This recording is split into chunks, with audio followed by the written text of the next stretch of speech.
चलिए अब हम स्टार्ट करते हैं सीए इंटरमीडिएट के कॉर्पोरेट एंड अदर लॉज के आरटीपी नवंबर 2021 से। चलिए सबसे पहले केस स्टडी बेस्ड जो मल्टीपल चॉइस क्वेश्चंस होते हैं वो देखते हैं। सबसे पहला क्वेश्चन हमारा, Ramesh started a new venture of online business of supply of grocery items at the door step of consumers.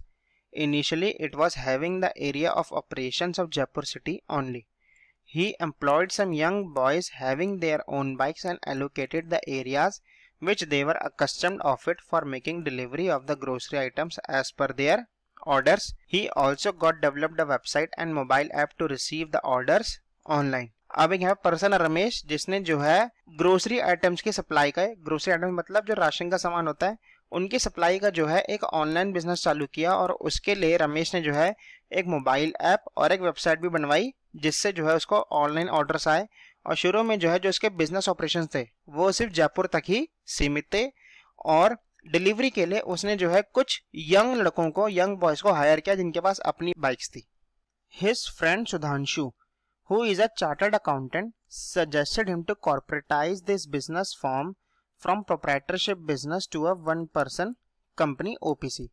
अब रमेश का फ्रेंड सुधांशु जो कि एक चार्टर्ड अकाउंटेंट है, सुधांशु ने रमेश को सजेस्ट किया कि वो जो है अपने प्रोप्राइटरशिप बिजनेस को ओपीसी में कन्वर्ट कर सकता है। किसमें? वन पर्सन कंपनी में। Ramesh agreed and OPC was incorporated in the name of ask Ramesh for online grocery OPC private limited.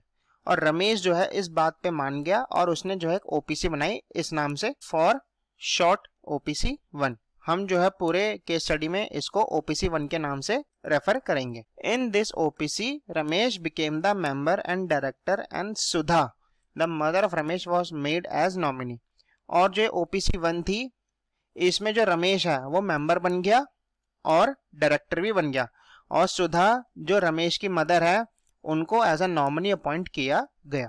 तो रमेश क्या हुआ यहाँ पे, मेंबर और डायरेक्टर दोनों बन गया वो ओपीसी का अपनी, और अपनी मदर को, सुधा को जो है नॉमिनी बना दिया। After a year Ramesh got married with Rachna. Since the business of online supply of grocery was an rising trend day by day, he thought to start a new business of supply of milk and milk products and another OPC in the name of Rachna Milk Products OPC Private Limited. इस वाली OPC को जो है हम पूरे case study में OPC 2 के नाम से रेफर करेंगे। Was incorporated with the help of his professional friend Sudhanshu.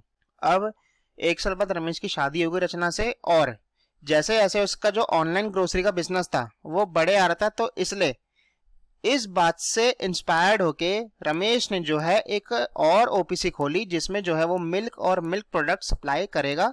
और किस नाम से थी वो OPC? Rachna milk products OPC private limited, जिसको हम ओपीसी 2 कह के रेफर करेंगे पूरे केस स्टडी में। और उसने जो है ये ओपीसी अपने प्रोफेशनल फ्रेंड सुधांशु के हेल्प से खोली। In this OPC 2 Rachna became the member and director and Ramesh was named as nominee. अब जो ओपीसी 2 है ना, इसमें जो रचना है यानी कि रमेश की वाइफ, वो जो है मेंबर और डायरेक्टर दोनों बन गई ओपीसी 2 में, और जो रमेश खुद है वो नॉमिनी बन गया। इसका मतलब ओपीसी 1 में जो रमेश है वो मेंबर और डायरेक्टर दोनों हैं, और ओपीसी 2 में रमेश नॉमिनी है, और जो रचना है उसकी वाइफ वो ओपीसी 2 में मेंबर और डायरेक्टर दोनों हैं। अब देखिए, अभी हमने जो बात डिस्कस करी थी यहाँ पे दोनों ओपीसीज के बारे में, उसको जो है यहाँ पे एक टेबल फॉर्म में समराइज कर दिया गया है। To summarise the position the information is tabulated as under. Name of OPC ask Ramesh for online grocery OPC private limited, इसको हम ओपीसी 1 बोलेंगे। Rachna milk products OPC private limited, इसको हम ओपीसी 2 बोलेंगे। मेंबर एंड डायरेक्टर ओपीसी 1 में रमेश है और OPC 2 में रचना है, और ओपीसी 1 में नॉमिनी कौन है? सुधा, जो रमेश की मदर है, और ओपीसी 2 में खुद रमेश जो है वो नॉमिनी है। After some time Sudha the mother of Ramesh passed away. लेकिन कुछ टाइम बाद जो सुधा है, जो कौन थी? रमेश की मदर, उनकी डेथ हो जाती है। However, before the death, Sudha had made a will in which she mentioned that after her demise, her another son Suresh will be made nominee in the OPC 1. लेकिन अपनी डेथ से पहले सुधा ने जो है एक विल तैयार की थी जिसमें लिखा हुआ था कि उनकी डेथ के बाद जो उनका दूसरा बेटा है सुरेश, वो ओपीसी 1 में उनकी जगह नॉमिनी बनेगा। When Suresh came to know of this fact, he argued with Ramesh to fulfill the wish of Sudha as per her will. Mother of Ramesh and Suresh but Ramesh denied this and appointed Rachna his wife as nominee. अब जब सुरेश को इस will के बारे में पता लगा तो उसने जो है अपने भाई रमेश के पास जाके आर्ग्यू किया कि जो विल में लिखा है उसको पूरा करो, लेकिन रमेश क्या करता है, रमेश मना कर देता है और वो अपनी वाइफ रचना को जो है अपनी OPC 1 का एज ए नॉमिनी अपॉइंट करता है। Aggrieved from the decision of Ramesh for not nominating him, Suresh threatened Ramesh to take appropriate legal action against him for not honoring the will of mother Sudha and consulted his lawyer। अब इस बात से जो है कि रमेश उसको मना कर देता है नॉमिनी बनाने से, सुरेश जो है नाराज हो जाता है और वो जो है रमेश के अगेंस्ट में लीगल एक्शन लेता है और इस चीज के लिए वो अपने लॉयर से कंसल्ट करता है। Meanwhile, due to continuous threatening and hot talks between Suresh and Ramesh, Rachna became mentally upset and became insane as certified by the medical doctor, so lost her capacity to contract। अब जो legal action लेने के बाद रमेश और सुरेश में जो गर्मा गर्मी होती रही उसके चलते रचना जो है मेंटली अपसेट हो गई और वो इंसेन हो गई, और जो उसकी इनसैनिटी है उसको लेके जो है एक मेडिकल डॉक्टर ने सर्टिफाई भी किया कि वो मेडिकली इंसेन हो गई है। और जब इंसेन हो गई रचना तो उसने जो है कैपेसिटी टू कॉन्ट्रैक्ट भी खो दिया, यानी कि वो कॉन्ट्रैक्ट के लिए कॉम्पिटेंट नहीं रही। In this situation Ramesh being the nominee in OPC 2 became member and director of this OPC 2। अब इसके चलते क्या हुआ, रमेश जो OPC 2 में नॉमिनी था वो अब OPC 2 में मेंबर और डायरेक्टर बन गया था रचना की जगह। One of the friends of Ramesh advised him to do some charitable work of providing free education to the girl children of his native village nearby Jaipur। और रमेश का कोई एक फ्रेंड था जिसने उसको एडवाइस किया कि वो जो है एक चैरिटेबल वर्क शुरू कर दे, जैसे कि जो उसके पास के गांव की लड़कियां हैं उनको फ्री में एजुकेशन प्रोवाइड करना। Ramesh thought about this proposal and asked his professional friend Sudhanshu to convert this OPC 2 into Section 8 company। और रमेश ने जो है इस चीज के बारे में सोचा और अपने फ्रेंड सुधांशु से जो है पूछा कि वो क्या OPC 2 को Section 8 कंपनी में कन्वर्ट कर सकता है। तो ये है हमारी पूरी केस स्टडी। अब based on the above facts answer the following MCQs। अब आइए क्वेश्चन देखते हैं MCQs के। चलिए सबसे पहला देखते हैं, Since Rachna, being insane, lost the capacity to contract, Ramesh, who was nominee, became the member of OPC 2। अब देखिए रचना जब इंसेन हो गई थी तो उसने जो है कॉन्ट्रैक्ट करने की अपनी कॉम्पिटेंसी खो दी थी, तो इसलिए OPC 2 में रमेश जो पहले नॉमिनी था अब मेंबर हो चुका था। Now who will make nomination for this OPC। अब इस OPC 2 में नॉमिनी कौन अपॉइंट करेगा, यहाँ पे 4 ऑप्शन दे रखे हैं। ए, Ramesh in the capacity of husband of Rachna can nominate any person as nominee of OPC 2। B, Ramesh who was nominee of OPC 2 has now become member of this OPC and now as a member of this OPC he can nominate any person as per his choice as nominee for this OPC। या फिर C, when no person is nominated the central government will make nomination of such OPC 2।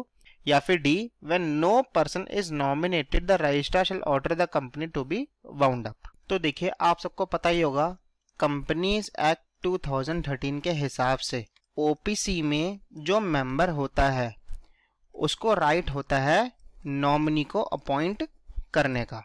Member के अलावा जो है और कोई nominee appoint नहीं कर सकता। तो इसलिए इस क्वेश्चन का हमारा सही ऑप्शन होगा B, क्योंकि जो रमेश था वो पहले OPC 2 का नॉमिनी था लेकिन अब वो मेंबर बन चुका है OPC का, तो इसलिए अब वो OPC 2 का एज अ मेंबर की कैपेसिटी में वो जो है किसी भी पर्सन को नॉमिनेट कर सकता है OPC 2 का नॉमिनी बनने के लिए। अब ए सही क्यों नहीं है, क्योंकि देखिए इसमें क्या लिखा था, Ramesh in the capacity of husband of Rachna. Rachna के हस्बैंड होने की कैपेसिटी में रमेश जो है OPC 2 में किसी भी पर्सन का नॉमिनी नहीं चुन सकता था। और सी गलत क्यों था, क्योंकि देखिए अगर कोई पर्सन नॉमिनेट नहीं होता तो भी जो है जो मेंबर होता है उसी को ही राइट होता है OPC में नॉमिनी चुनने का, सेंट्रल गवर्नमेंट को कोई राइट नहीं है। और अगर कोई पर्सन नॉमिनेट ना भी होता है तो भी रजिस्ट्रार के पास कोई भी राइट नहीं है कि वो कंपनी को वाउंड अप कर दे। तो इसलिए हमारा सही ऑप्शन है बी। अब सेकंड देखते हैं इसमें, whether conversion of OPC2 into a company governed by Section 8 is permissible। क्या किसी भी OPC को Section 8 कंपनी में कन्वर्ट किया जा सकता है या फिर नहीं किया जा सकता। इसके 4 ऑप्शन देखते हैं। A, yes, OPC can be converted into Section 8 company। B, no, OPC cannot be converted into Section 8 company। C, this OPC2 can be converted into Section 8 company provided the central government give license।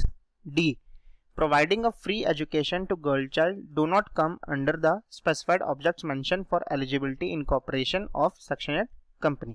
तो हमारा सही option है B. जो OPC होती है उसको आप, companies act कहता है ये चीज कि किसी भी ओपीसी को सेक्शन 8 कंपनी में आप कन्वर्ट नहीं कर सकते।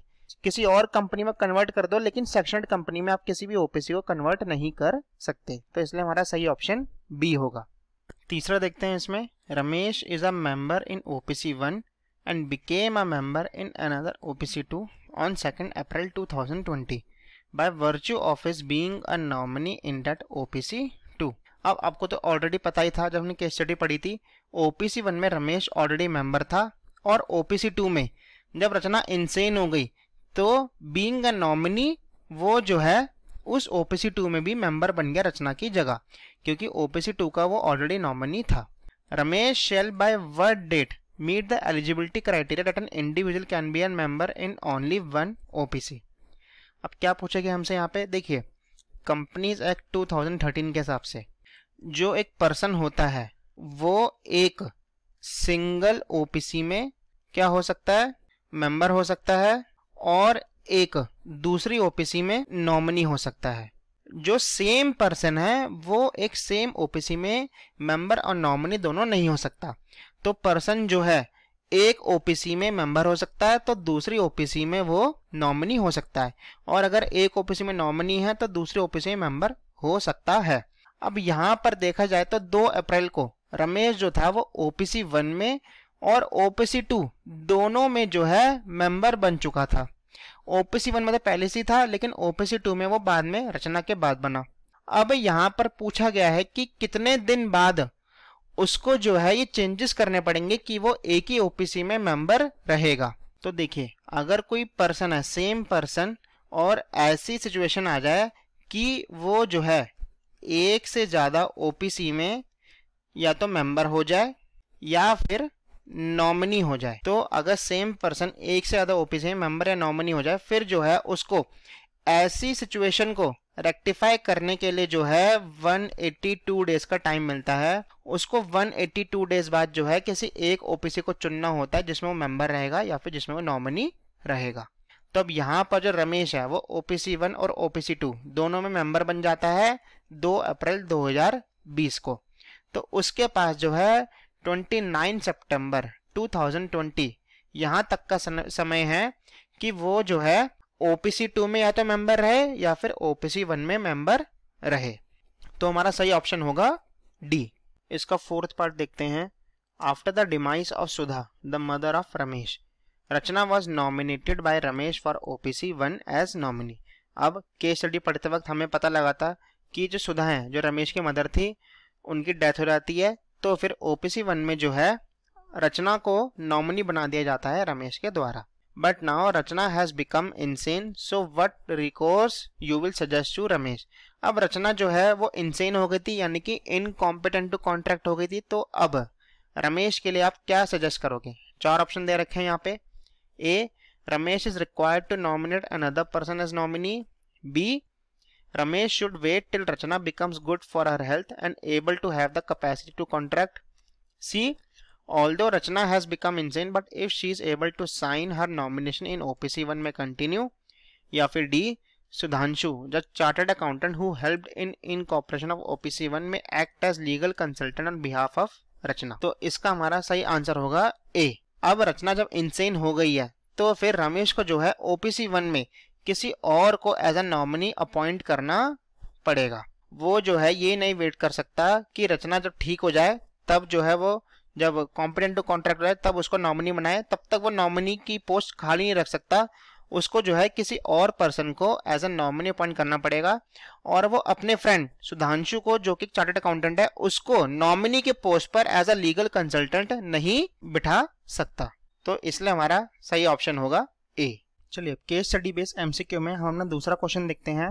रौनक and Bhaumik are brothers and they are engage in the business of dairy. Raunak और भौमिक दो भाई हैं जो दोनों ही डेयरी के बिजनेस में एंगेज्ड हैं। रौनक इज हैविंग 10 काउस, और रौनक के पास जो है 10 काउस हैं। The monthly revenue and expenses of the cows is tabulated as under. अब ये जो हमको पर्टिकुलर दे रखे हैं ये किसके हैं? ये रौनक के हैं, और जो उसकी काउस का खर्चा होता है वो। अब सबसे पहले तो उन काउस से रेवेन्यू जो होता है रौनक को वो कितना है? 3 लाख रुपए। एक्सपेंसेस 1,30,000 रुपये के, जो सारे काउस के ऊपर एक्सपेंसेस होते हैं, और जो लेबर्स की सैलरी है, और पेट्रोल एक्सपेंस जो होता है मिल्क डिलीवरी करने के लिए वो सब, और काउस के ऊपर मेडिकल एक्सपेंस भी है उनके फीडिंग के लिए, तो वो सब कुल मिला के 1,30,000 रुपये है। और हर महीने की जो है 1,70,000 रुपये की सेविंग भी होती है। तो अब हर महीने की 1,70,000 की सेविंग है, तो साल की कितनी हुई? 1,70,000 इंटू 12, जो कि हुई 20,40,000 रुपये। अब भौमिक जो है वो रौनक की डेयरी का ध्यान भी रखता है, यानी कि उस पर लुक आफ्टर करता है। तो रौनक भौमिक को भी सैलरी देता है 10,000 रुपये महीने के हिसाब से, जो कितनी हुई? 1,20,000 रुपये। Less contingency expenditure. ये कौन सा एक्सपेंडिचर है? देखिए कुछ खर्चे ऐसे होते हैं जिनके बारे में पता नहीं होता, वो अचानक ही आ जाते हैं। जैसे मान लीजिए अगर काऊ जो है अचानक ही बीमार पड़ गई तो अचानक खर्चा आ गया उस पर।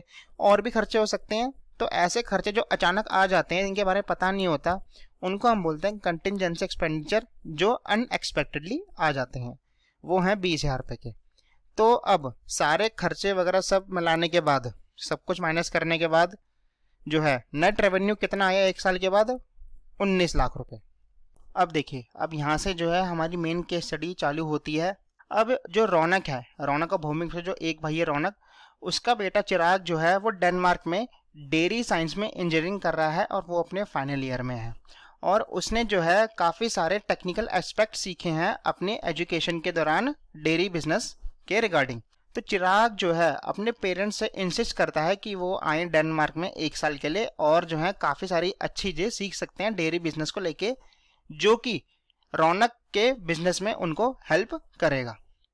तो जो रौनक है वो डिसाइड करता है कि वो अपनी फैमिली के साथ 1 साल के लिए अपने बेटे चिराग के पास जो है डेनमार्क जाएगा। अब Raunak talk to his brother Bhaumik and explain his plan to visit to Denmark for a year and requested to take care of his cows. अब रौनक ने डिसाइड कर लिया है जाने का, तो फिर वो अपने भाई भौमिक से बात करता है और अपने प्लान के बारे में बताता है, और रिक्वेस्ट करता है कि जब तक वो डेनमार्क में है रौनक, तब तक भौमिक जो है रौनक के जितने भी काउज हैं उनका ख्याल रखेगा। जो सारे लेबरर्स हैं वो सब मेंटेनेंस में और दूध की डिलीवरी में एंगेज हैं, यानी कि उनका सारा काम सेट है। जो भौमिक है उसको भी जो है सिर्फ उन पे लुक आफ्टर करना है, और जो जो रेवेन्यू है वो सारा कलेक्ट करना है, और जो काउज है उनका भी देखभाल रखना है, जैसे मेडिकल एक्सपेंस वगैरह उन सब का भी ध्यान रखना पड़ेगा। और जो रौनक है वो उसको हर महीने 10,000 रुपये देता ही देता है। Ronak also told Bhumik that the cows are covered under the insurance policy for which he has already paid advance premium and also shared the insurance policy with Bhumik। और रौनक ने भौमिक को ये भी बताया कि जितनी भी काउज हैं वो सब जो है एक इंश्योरेंस पॉलिसी के अंडर कवर्ड है, जिनका एडवांस प्रीमियम ऑलरेडी रौनक भर चुका है। उसने जो है बस इंश्योरेंस पॉलिसी भौमिक के साथ शेयर करी है। लेकिन यहाँ पर एक बात है जो रौनक बताना भूल गया, या फिर उसने जानबूझ के नहीं बताया, कुछ भी अज्यूम कर सकते हैं। रौनक ने ये डिस्क्लोज नहीं किया कि उसकी एक काव बीमार है। वो जो एक काव है रौनक की, वो काफी ज्यादा बीमार पड़ती रहती है और उसको ज्यादा देखभाल की जरूरत है। लेकिन रौनक ने ये बात जो है भौमिक को नहीं बताई। अब भौमिक जो है मान जाता है और रौनक की सारी काउस को जो है अपने डेयरी फार्म हाउस में शिफ्ट कर लेता है 1 साल के लिए, यानी कि जब तक रौनक डेनमार्क में है।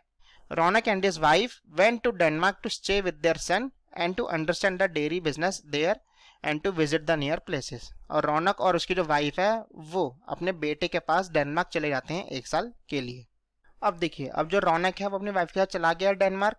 अब जो भौमिक है वो रौनक के बिजनेस का भी देखभाल कर रहा है और अपने बिजनेस का तो देख ही रहा है।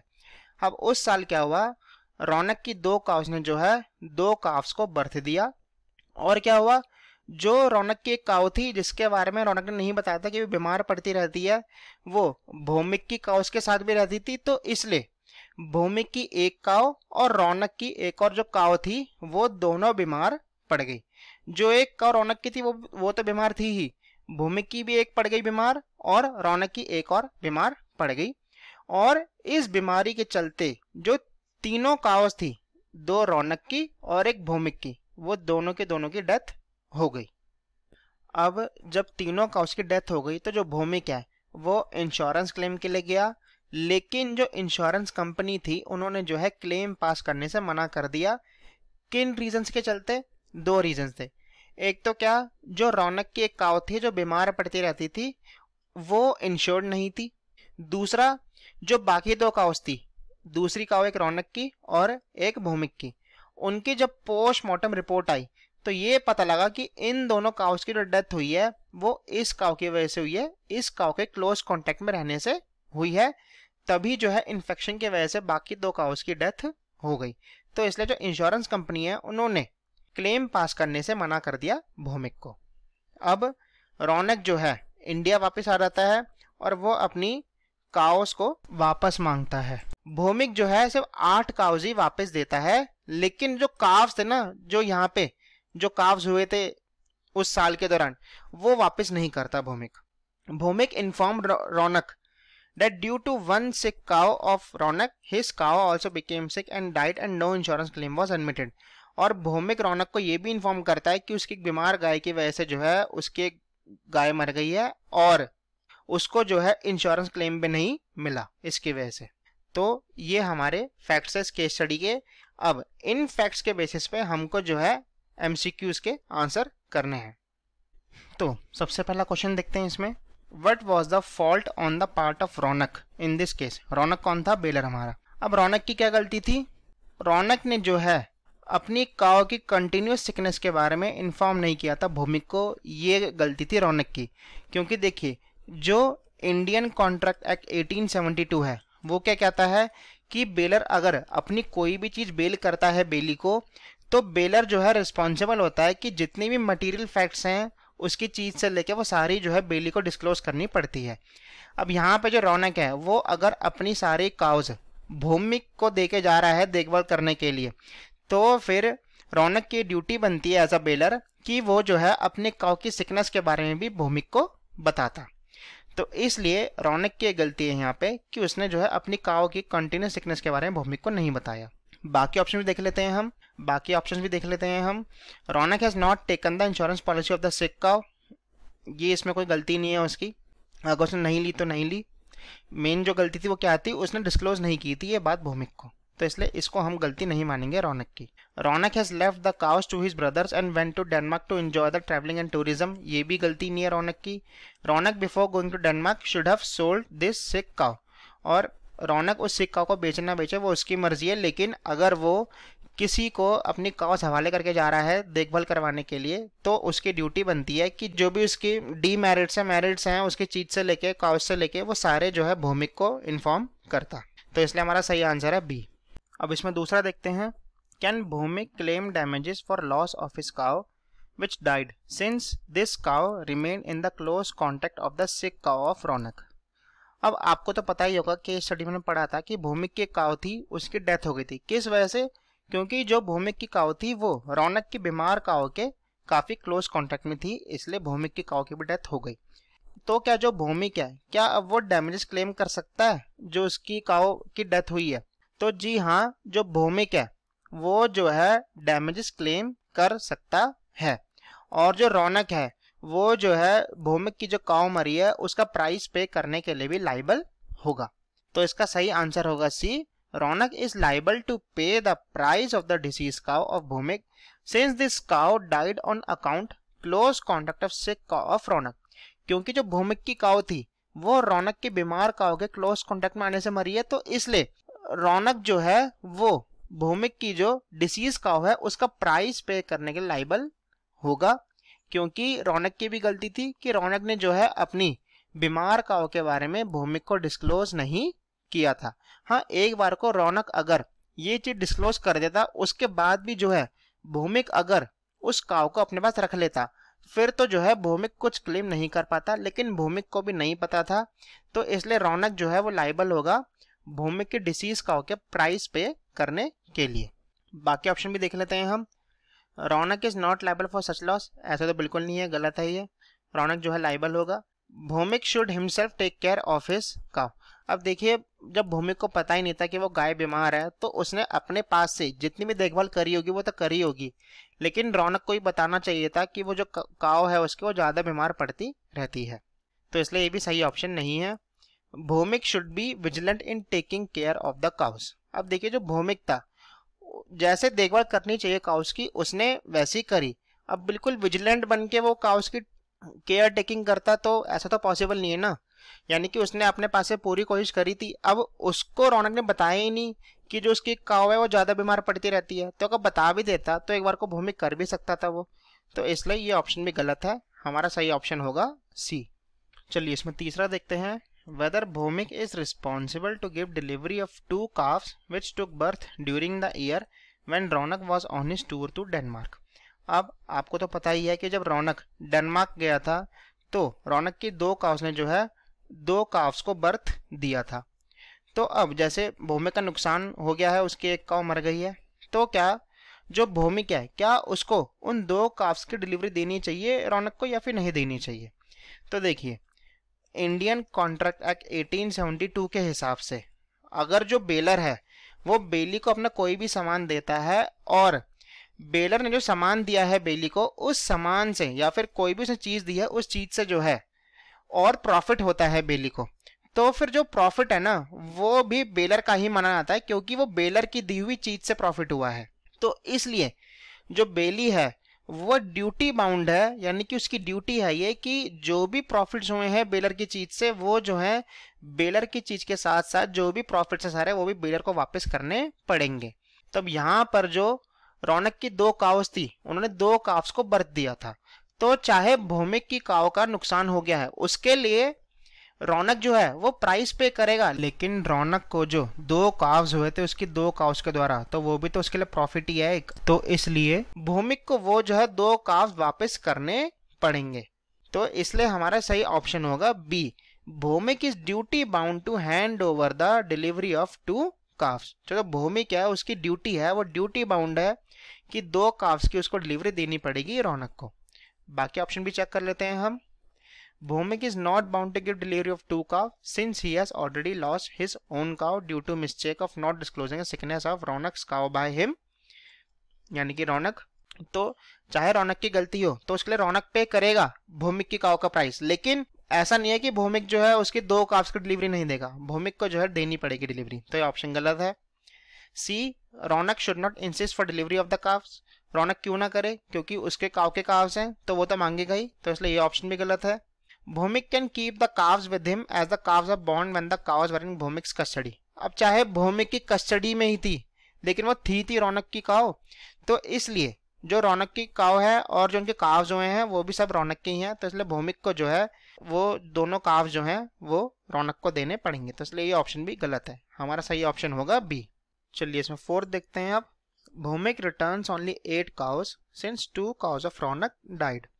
अब आपको पता ये केस स्टडी पढ़ते हुए हमने पढ़ा था कि जो भौमिक है उसने रौनक की सिर्फ 8 काव्स वापस करी थी, 2 काव्स को वापस नहीं किया था क्योंकि 2 काव्स तो मर चुकी थी रौनक की और एक भौमिक की मरी थी। Whether Raunak is entitled to claim damages for 2 cows. तो क्या जो रौनक है क्या वो अपनी 2 काव्स का डैमेज क्लेम कर सकता है भौमिक से या फिर नहीं कर सकता? तो देखिए, जो इंडियन कॉन्ट्रैक्ट एक्ट 1872 है वो क्या कहता है कि अगर जो बेलर है वो बेली को अपनी कोई भी चीज बेल करता है तो बेली की ड्यूटी बनती है कि बेलर की चीज को अपनी चीज समझ के उसका टेक केयर करना पड़ता है, और एज ए प्रूडेंट पर्सन मतलब एक समझदार व्यक्ति के जैसा जो है उसको सारी देखभाल करनी पड़ती है बेलर की चीज की। तो जो यहाँ पर रौनक है वो डैमेज क्लेम कर सकता है भौमिक से अपनी 2 काव्स का, अगर वो प्रूव कर दे कि भौमिक ने जो है सही से ख्याल नहीं रखा उस काव्स का, यानी कि कोई भी उसने मेडिकल हेल्प वगैरह नहीं ली डॉक्टर की। तो अगर रौनक ऐसा प्रूफ कर देता है कि भौमिक ने अपने पास से अच्छी तरह ख्याल नहीं रखा काव्स का, तो रौनक जो है डैमेज क्लेम कर सकता है। तो इसलिए हमारा सही ऑप्शन होगा बी। बाकी ऑप्शन भी चेक कर लेते हैं हम। Raunak is not entitled to claim damages. अब देखिए रौनक जो है वो डैमेज क्लेम कर सकता है अगर वो प्रूव कर दे कि भौमिक ने अच्छे से ख्याल नहीं रखा। तो यहाँ पे जो है अजम्पशन आ जाती है, तो इसलिए हमारा ये ऑप्शन गलत है कि वो बिल्कुल भी डैमेज क्लेम नहीं कर सकता, क्योंकि बी में जो है ऑलरेडी अजम्पशन आ चुकी है कि अगर वो प्रूव कर दे कि भौमिक ने अच्छे से ख्याल नहीं रखा उसकी काउस का। C, Bhaumik should morally paid the loss of cows to his brother Raunak. अब यहाँ पे क्या लिखा ऑप्शन में कि भौमिक का जो है अब भाई होने के नाते जो है रौनक को उसकी काउस का जो लॉस है वो पे करना पड़ेगा। अब देखिए यहाँ पर अगर भौमिक ने अच्छे से ख्याल रखा भी होता और उसके बाद भी अगर काउस चली गई तो उसमें भौमिक की क्या गलती है। अगर हम यही अज्यूम कर लें यहाँ पे कि भौमिक ने अच्छे से ख्याल रखा है उसके बाद भी रौनक की काउस चली गई तो फिर उसकी गलती थोड़ी है। तो कानून यहाँ पे ये नहीं कहता कि आपको मॉरली पे करने यानी कि आपको भाई होने के नाते पे कानून ऐसा कुछ नहीं कहता। कानून बस क्या कहता है, सबूत मांगता है। आपको तो पता ही है कानून हमेशा सबूत मांगता है। तो यहाँ पे क्या सबूत मांगा है, अगर रौनक प्रूफ करते कि भौमिक जो है उसने सही से ख्याल नहीं रखा रौनक की काउस का, तो जो है रौनक डैमेज क्लेम कर सकता है। तो इसलिए हमारा सी ऑप्शन भी गलत है। D, Bhowmik should not claim his salary since Raunak has already suffered the loss of 2 cows. अब देखिए आपको पता ही होगा रौनक ने जो है सैलरी पर रखा था भौमिक को, उसको सैलरी देता था उसकी काउस की देखभाल करने के लिए। अब ऐसा भी नहीं है कि भौमिक अपनी सैलरी क्लेम नहीं करेगा। क्यों? क्योंकि उसने तो उसके बिजनेस का ख्याल रखा है ना रौनक के। जो भी डिलीवरी हुई है मिल्क की, जो भी सारे रेवेन्यूज थे वो तो उन्हें रौनक के पे कलेक्ट किए है ना। अगर उसने, हम यही मान लेते हैं, उन्हें ख्याल रखा भी है और उसके बाद भी जो है 2 काउस का लॉस हो गया तो इसमें भौमिक की गलती नहीं है। वो जो है अपनी सैलरी क्लेम कर सकता है, वो तो मिलेगी मिलेगी उसको। तो इसलिए डी ऑप्शन भी गलत है। तो हमारा सही ऑप्शन होगा बी। चलिए अब हम जो है एमसीक्यूज में अपना तीसरा क्वेश्चन देखते हैं। A limited made a public issue of debentures. Company है ए लिमिटेड जिन्होंने डिबेंचर्स का पब्लिक इशू किया। The articles of the company authorises the payment of underwriting commission at 2% of the issue price. Company के articles में लिखा हुआ था कि कंपनी अगर अंडरराइटर्स अपॉइंट करती है तो अंडरराइटिंग कमीशन जो होगी वो कितना होगा, इशू प्राइस का 2% होगा।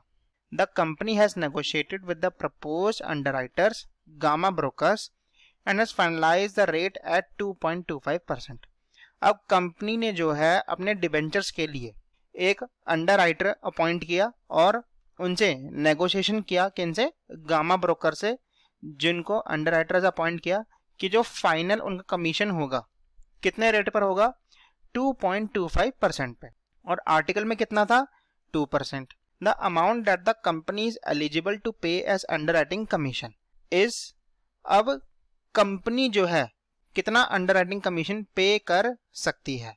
तो देखिए जो कंपनीज एक्ट 2013 है वो अंडरराइटर कमीशन को लेके क्या रेट स्पेसिफाई करता है, वो भी स्पेसिफिक डिबेंचर्स के लिए ही। तो देखिए डिबेंचर्स के लिए या तो 2.5% का रेट या फिर कंपनी के आर्टिकल्स में जो भी रेट है, तो इन दोनों में से जो भी लोअर रेट होगा उस रेट से ज्यादा पे जो है कंपनी डिबेंचर्स के केस में अंडरराइटर्स को कमीशन नहीं दे सकती।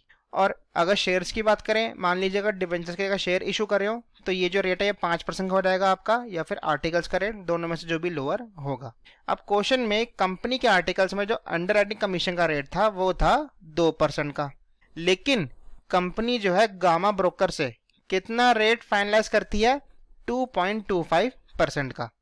तो अब अगर हम प्रोविजन देखें कंपनी के हिसाब से तो या तो 2.5% या फिर आर्टिकल्स में जो रेट स्पेसिफाइड है इनमें से जो भी लोअर होगा।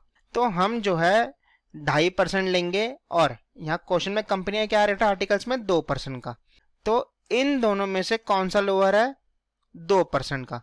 तो कंपनी जो है 2% से ज्यादा के रेट पे अंडरराइटिंग कमीशन नहीं दे सकती गामा ब्रोकर्स को। तो ये जो 2.25% है ना, इतना नहीं दे सकती कंपनी से 2% ही दे सकती है, क्योंकि ये जो रेट है ये इससे तो लोअर ही है। तो इसलिए हमारा सही ऑप्शन होगा बी, 2%। 5% तो बिल्कुल नहीं होगा, 2.5 तो नहीं होगा क्योंकि 2.5 से ऑलरेडी लो है 2%, और 2.25 तो बिल्कुल नहीं होगा क्योंकि सबसे जो लोअर रेट है वो आर्टिकल्स का ही है 2% का। तो इसलिए सही ऑप्शन है बी। चलिए फोर्थ क्वेश्चन देखते हैं आप। Krishna religious publishers limited company है एक, has receive application money of 20 lakh rupees. अब 20 लाख की बाइफरकेशन कैसे है यहाँ पे, 2 लाख इक्विटी शेयर्स, 10 रुपए का एक share. On 10th October 2019 from the applicants who applied for allotment of shares in response to a private placement offer of securities made by the company to them। अब जो company है Krishna religious publishers limited, इन्होंने जो है एक private placement के through securities offer करी थी पब्लिक को, और जो एप्लीकेंट्स थे उन्होंने जो है अप्लाई किया था और 20 लाख रुपए की एप्लीकेशन मनी आई थी कंपनी को इस प्राइवेट प्लेसमेंट के ऑफर के through. Select the latest date by which the company must allot the shares against the application money so received। तो कौन सी लास्ट डेट तक जो है कंपनी को इस एप्लीकेशन मनी के अगेंस्ट में जो है शेयर्स अलॉट करने पड़ेंगे। तो देखिए जो कंपनीज एक्ट 2013 है वो क्या कहता है कि जिस भी डेट को एप्लीकेशन मनी रिसीव हुई है, तो इस डेट से जो है 60 डेज के अंदर अंदर जो है कंपनी को शेयर्स अलॉट करने होते हैं। तो क्वेश्चन में जो है 10 अक्टूबर 2019 को कंपनी को जो है 20 लाख रुपए की एप्लीकेशन मनी रिसीव हुई। तो अब 10 अक्टूबर से अगर हम 60 डेज कैलकुलेट करें तो वो बैठते हैं आपके 9 दिसंबर 2019 को, क्योंकि 10 अक्टूबर से 9 दिसंबर 60 डेज पूरे हैं, तो इसलिए हमारा सही ऑप्शन है सी 9 दिसंबर 2019, क्योंकि जिस भी दिन एप्लीकेशन मनी कंपनी के पास आई है वहां से 60 डेज के अंदर अंदर शेयर्स अलॉट करने पड़ेंगे कंपनी को। तो जो लास्ट डेट होगी शेयर्स अलॉटमेंट की वो कब होगी, 9 दिसंबर 2019। So our right option is C. चलिए फिफ्थ क्वेश्चन देखते हैं। Such shares which are issued by a company to its directors or employees at a discount or for a consideration other than cash for working extraordinary hard and achieving desired output is honored with equity shares, preference shares, sweat equity shares या फिर redeemable preference shares। क्या पूछा है यहाँ पे कि ऐसे कौन से शेयर्स हैं जो कंपनी के डायरेक्टर्स या फिर एम्प्लॉयज को डिस्काउंट पे इशू किए जाते हैं या फिर कैश के अलावा जो है एज अ कंसिडरेशन दिया जाता है फॉर एक्स्ट्रा ऑर्डिनरी कॉन्ट्रीब्यूशन, यानी कि उन्होंने जो है ऐसा कंट्रीब्यूशन दिया है कंपनी को कि उससे कंपनी को काफी ह्यूज प्रॉफिट्स हुए हैं, तो उनको रिवॉर्ड करने के लिए कंपनी जो है डायरेक्टर्स या फिर एम्प्लॉयज को जो है स्वेट इक्विटी शेयर्स देती है। ना ही इक्विटी शेयर देगी, ना ही प्रेफरेंस शेयर देगी, ना ही रिडीमेबल प्रेफरेंस शेयर देगी। अब ये क्यों नहीं दे सकते, क्योंकि देखिए यहाँ पे क्या लिखा है, एट अ डिस्काउंट। अब आपको पता है इंडिया में शेयर्स को डिस्काउंट पे इश्यू नहीं किया जा सकता एक्सेप्ट स्वेट इक्विटी शेयर्स। अब स्वेट इक्विटी शेयर्स क्योंकि ये जो है कंपनी के सिर्फ डायरेक्टर से एम्प्लॉयज को इश्यू किए जाते हैं, तो इसलिए कंपनी के डायरेक्टर्स को या फिर एम्प्लॉयज को जो है company sweat equity shares discount पे इशू कर सकती है, लेकिन इक्विटी शेयर, प्रेफरेंस शेयर और रिडीमेबल प्रेफरेंस शेयर को जो है डिस्काउंट पे इशू नहीं कर सकती। तो इसलिए हमारा सही ऑप्शन होगा सी स्वेट इक्विटी शेयर्स। चलिए अब हमारे एमसीक्यू हो गए हैं, अब देखते हैं डिस्क्रिप्टिव क्वेश्चन। सबसे पहले कंपनीज एक्ट 2013। पहला क्वेश्चन देखते हैं। The board of directors of Gen X Fashion Limited at its meeting recommended a dividend on its paid up equity share capital which was later on approved by the shareholders at the annual general meeting। तो एक company है जेन X Fashion limited जिनके board of directors ने जो है dividend recommend किया था और बाद में जो है जो डिविडेंड रेकमेंड हुआ था उसको एजीएम में शेयर होल्डर्स ने अप्रूव भी कर दिया था। लेकिन बाद में क्या होता है, देखिए शेयर होल्डर्स ने जो डिविडेंड अप्रूव किया था ना, तब क्या हुआ था, एजीएम के बाद डायरेक्टर्स की एक मीटिंग हुई थी, बोर्ड मीटिंग हुई थी, और उस बोर्ड मीटिंग में एक बोर्ड रेजोल्यूशन पास हुआ था कि जो टोटल डिविडेंड पे करना था शेयर होल्डर्स को, उसको जो है कंपनी के डायरेक्टर्स शॉर्ट टर्म इन्वेस्टमेंट्स में इन्वेस्ट करेंगे कंपनी के नाम पे। अब इसके चलते क्या हुआ, टोटल डिविडेंड का अमाउंट कहां चला गया, शॉर्ट टर्म इन्वेस्टमेंट्स में। तो इसके चलते शेयर होल्डर्स को जो डिविडेंड है वो 45 दिन बाद मिला डिक्लेयर होने के। Examining the provisions of the companies act 2013 state whether the act of directors is in violation of the provisions of the act and if so state the consequences that shall follow for the above violative act। तो देखिए जिस भी date पर dividend declare होता है वहां से जो है 30 दिनों के अंदर अंदर डिविडेंड को जो है शेयर होल्डर्स को पे करना पड़ता है। अब अगर 30 दिन के बाद भी जो डिविडेंड है ये अनपेड रहता है या फिर अनक्लेम्ड रहता है, तो फिर क्या प्रोविजन है, फिर 30 दिनों के बाद जो नेक्स्ट 7 डेज होते हैं, इन 7 डेज में जो है कंपनी को इस अनपेड और अनक्लेम्ड डिविडेंड को जो है एक अनपेड डिविडेंड अकाउंट में ट्रांसफर करवाना पड़ता है, जहां पे कौन सा डिविडेंड रहेगा, जो 30 दिन के बाद भी अनपेड है या फिर अनक्लेम्ड है। और कब करवाना पड़ेगा, 30 दिन के बाद जो अगले 7 दिन होंगे, उन 7 दिनों के अंदर अंदर इस अनपेड डिविडेंड अकाउंट में जो है ट्रांसफर करना पड़ेगा ऐसे डिविडेंड को। और जो है अनपेड डिविडेंड अकाउंट है ना, ये एक शेड्यूल्ड बैंक में खोला जाएगा और ये अलग से खोला जाएगा, यानी कि जो ओरिजिनल डिविडेंड अकाउंट है उसके साथ मिक्स नहीं होगा ये। लेकिन देखिए असली में जो प्रोविजन था वो 30 दिन का था, यानी कि 30 दिन में तो पे करने ही करने पड़ेंगे। अब कुछ रीजंस हो सकते हैं कि वो अनपेड रह गया या अनक्लेम्ड रह गया, तो कंपनीज एक्ट में जो है ऐसे रीजन स्पेसिफाइड है कि कौन से केसेस होते हैं जहां पर अगर डिविडेंड पे नहीं किया जाता 30 दिनों में तो वो ऑफेंस नहीं माना जाता, तो वो रीजन जो है वो यहाँ पर आते हैं। लेकिन अगर कंपनी की अपनी गलती की वजह से जो है 30 दिन के बाद भी डिविडेंड पे नहीं हो पाया, फिर वहां पे जो है पेनल्टी लगेगी। जो डायरेक्टर्स हैं जो इस डिफॉल्ट में शामिल हैं उनके ऊपर क्या पेनल्टी लगेगी, तो 2 साल तक की जो है उनको जेल होगी और साथ में मिनिमम 1000 रुपए पर डे के हिसाब से जो है उनपे फाइन लगेगा। और कितने पीरियड का लगेगा फाइन जो है 1000 रुपए का, 30 दिन के बाद जितने भी दिन वो डिफॉल्ट कंटिन्यू रहेगा। ये तो डायरेक्टर के ऊपर पेनल्टी आ गई।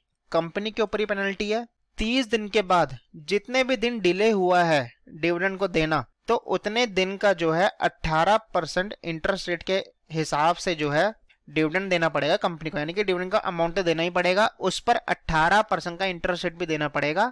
और जो इंटरेस्ट रेट होगा ये जो है 30 दिन के बाद जितने में दिन डिफॉल्ट हुआ है डिविडेंड को देने में उतने दिन का कैलकुलेट होगा। तो ये सब जो है आपको प्रोविजन अपने आंसर में लिखने हैं। एक बार आंसर भी देख लेते हैं।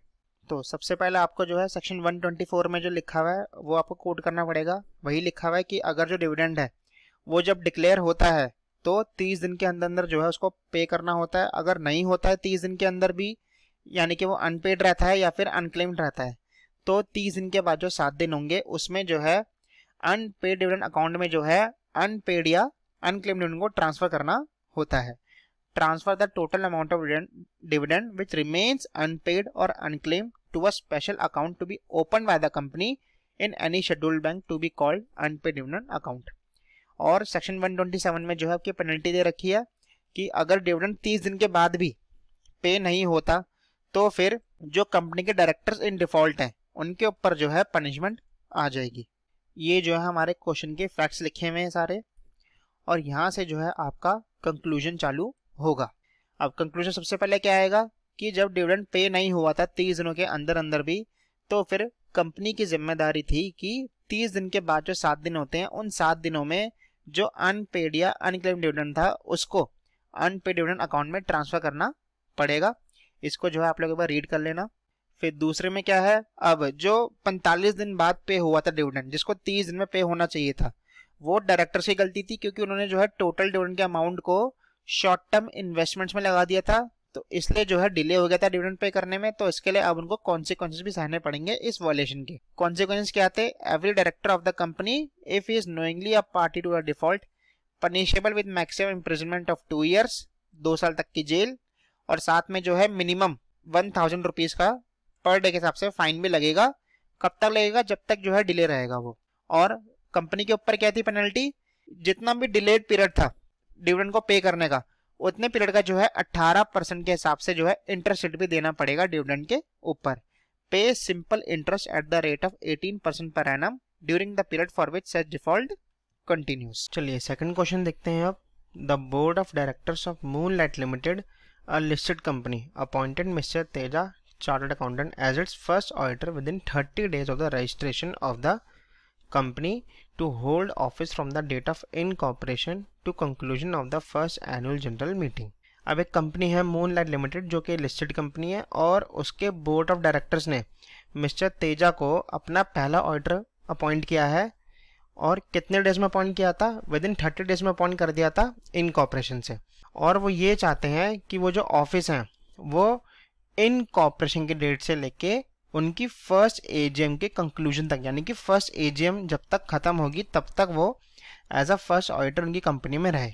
अब फर्स्ट एजीएम में क्या होता है, मिस्टर तेजा को दोबारा से री अपॉइंट कर लिया जाता है 6th एजीएम तक, यानी कि 5 सालों के लिए दोबारा मिस्टर तेजा को री अपॉइंट कर लिया जाता है। अब हमसे क्या पूछा गया है, यहाँ पे 2 पॉइंट्स पूछे गए हैं हमसे।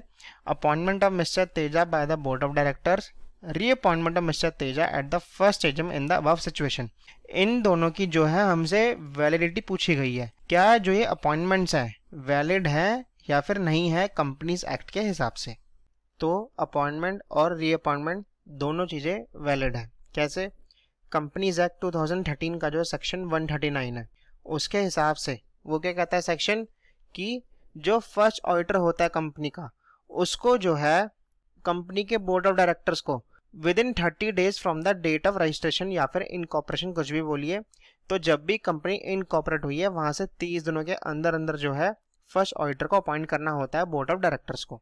और जो भी फर्स्ट ऑडिटर अपॉइंट होगा वो फर्स्ट एजीएम की कंक्लूजन तक, यानी कि जब फर्स्ट एजीएम खत्म होगी वहां तक अपने ऑफिस को होल्ड करके रखेगा। लेकिन हाँ, जो फर्स्ट ऑडिटर है ना उसको दोबारा री अपॉइंट भी कर सकता है बोर्ड ऑफ डायरेक्टर्स या फिर जो कंपनी है वो जो है उनको दोबारा एजीएम में, फर्स्ट एजीएम में फर्स्ट ऑडिटर को ही री अपॉइंट कर सकते हैं 6th एजीएम तक। अब देखिए जो लिस्टेड कंपनी है ना उनके लिए क्या है कि वो 5 सालों तक के लिए किसी भी इंडिविजुअल ऑडिटर को अपॉइंट कर सकते हैं, सिर्फ 5 ईयर्स। 5 ईयर्स के बाद जो है सेम ऑडिटर अपॉइंट नहीं हो सकता, दूसरा ऑडिटर अपॉइंट करना पड़ेगा। लेकिन 5 सालों के लिए जो है वो उस ऑडिटर को अपॉइंट करके रख सकते हैं, वो चाहे फर्स्ट ऑडिटर ही क्यों ना हो सेम, क्योंकि जो फर्स्ट ऑडिटर का जो ये था ड्यूरेशन ये अलग चीज थी, ये जो ड्यूरेशन है ये सब्सिक्वेंट ऑडिटर के लिए है। तो जो फर्स्ट ऑडिटर है ना वो अब क्या बन गया है, सब्सिक्वेंट ऑडिटर। तो सब्सिक्वेंट ऑडिटर को लिस्टेड कंपनी और जो भी prescribe classes of unlisted companies हैं वो जो है 5 सालों तक के लिए अपॉइंट करके रख सकते हैं इंडिविजुअल ऑडिटर को।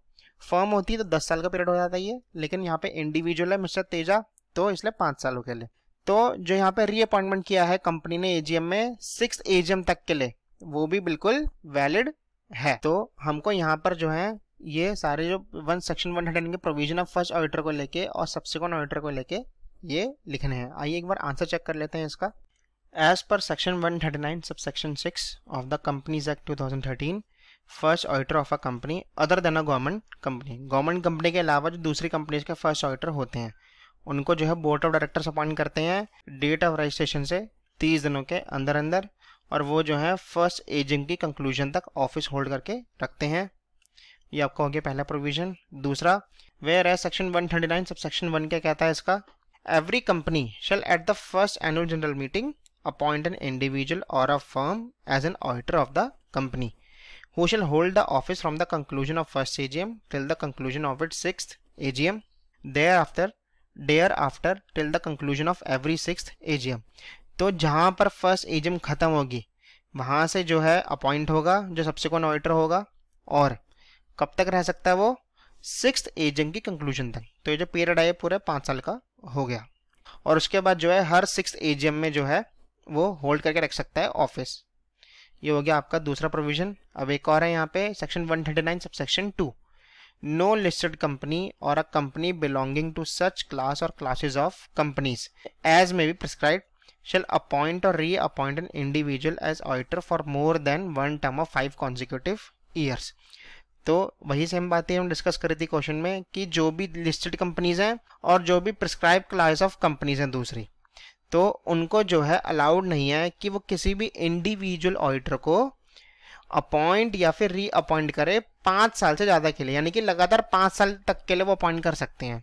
अगर लगातार वो 6 साल के लिए 7 साल के लिए इतने के लिए नहीं अपॉइंट कर सकते, लगातार से 5 सालों तक के लिए ही वो अपॉइंट कर सकते हैं। कौन सी, लिस्टेड कंपनीज और जो दूसरी प्रिस्क्राइब क्लासेस ऑफ कंपनीज हैं। ये आपका हो गया यहाँ पे तीसरा प्रोविजन। तो अब इन तीनों प्रोविजंस के बेसिस पर हम जो है अपने कंक्लूजन भी आसानी से लिख सकते हैं। पहले का अपॉइंटमेंट ऑफ मिस्टर तेजा जो है जो बोर्ड ऑफ डायरेक्टर्स ने करी थी डेट ऑफ इनकॉर्पोरेशन से जो है 30 दिनों के अंदर अंदर वो वैलिड होगी सेक्शन 139 सब सेक्शन 6 के तहत, जो यहाँ पर हमने पढ़ा था। दूसरा, जो मिस्टर तेजा की फर्स्ट एजीएम में रीअपॉइंटमेंट हुई थी तो वो भी जो है सेक्शन 139 सब सेक्शन 1 के तहत जो है वैलिड होगी। Valid due to the fact that the appointment of the first auditor made by the board of directors is a separate appointment. तो फर्स्ट ऑडिटर की जो अपॉइंटमेंट होती है वो हमेशा सेपरेट अपॉइंटमेंट मानी जाती है। And the period of such appointment is not to be considered while Mr. Teja is appointed in the first AGM, which is for the period from the conclusion of the first annual general meeting to the conclusion of the 6th annual general meeting। तो mister Teja की जो री appointment हुई है first AGM में, उसको जो है सेपरेट माना जाएगा उनकी एज अ फर्स्ट ऑडिटर की अपॉइंटमेंट से। तो ये दोनों अपॉइंटमेंट और री अपॉइंटमेंट दोनों चीजें वैलिड हैं। चलिए थर्ड क्वेश्चन देखते हैं। Kem private limited was incorporated on 30 September 2016। Company है केम प्राइवेट लिमिटेड, इनकॉर्पोरेट कब हुई? 30 सितंबर 2016 को। इस कंपनी के पेड अप शेयर कैपिटल है 45 करोड़ रुपए की और कंपनी का जो 19-20 में टर्नओवर था वो था 250 करोड़ रुपए। The accounts manager of the company has intimated to the company that they are not required to appoint internal auditor for the financial year 2021। अब जो अकाउंट्स मैनेजर है कंपनी का वो ये रेकमेंड करता है, कंपनी को इन्फॉर्म करता है कि कंपनी को जो है फाइनेंशियल ईयर 2021 के लिए इंटरनल ऑडिटर अपॉइंट करने की जरूरत नहीं है। अब जो कंपनी का मैनेजमेंट है वो आपके पास एडवाइस मांगने के लिए आता है, किस चीज के लिए? इंटरनल ऑडिटर के अपॉइंटमेंट के लिए। तो आपको जो है उनको कंपनीज एक्ट 2013 के हिसाब से जो है एडवाइस करना है। तो अब देखिए कंपनीज एक्ट 2013 के हिसाब से जो इंटरनल ऑडिटर को अपॉइंट करने के लिए रिक्वायरमेंट्स होती हैं, किस कंपनी के लिए? प्राइवेट कंपनी के लिए। तो प्राइवेट कंपनी के लिए आपको दो चीजें देखनी होती है यहाँ पे।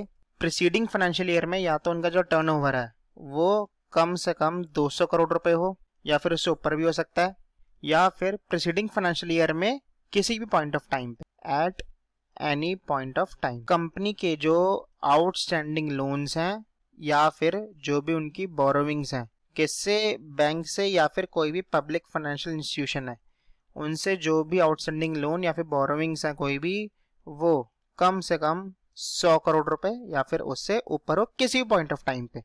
ये नहीं देखना कि पूरे साल वो उनकी बोरिंग इतनी है, पिछले साल में किसी भी पॉइंट ऑफ टाइम पे अगर बोरिंग उनकी इतनी टच कर गई तो फिर जो है कंपनी के ऊपर, प्राइवेट कंपनी के ऊपर इंटरनल ऑडिटर अपॉइंट करने की रिक्वायरमेंट आ जाती है। हमको इन दोनों कंडीशन में से कोई भी एक देखनी है, या तो टर्नओवर 200 करोड़ से ऊपर का हो या फिर 200 करोड़ हो, या फिर किसी भी पॉइंट ऑफ टाइम पे कंपनी के आउटस्टैंडिंग लोन्स या बोरोविंग 100 करोड़ रुपए या फिर उससे ऊपर हो।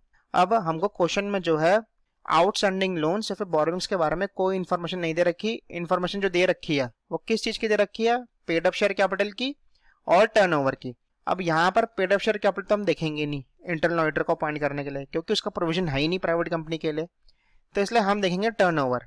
अब टर्नओवर है 250 करोड़।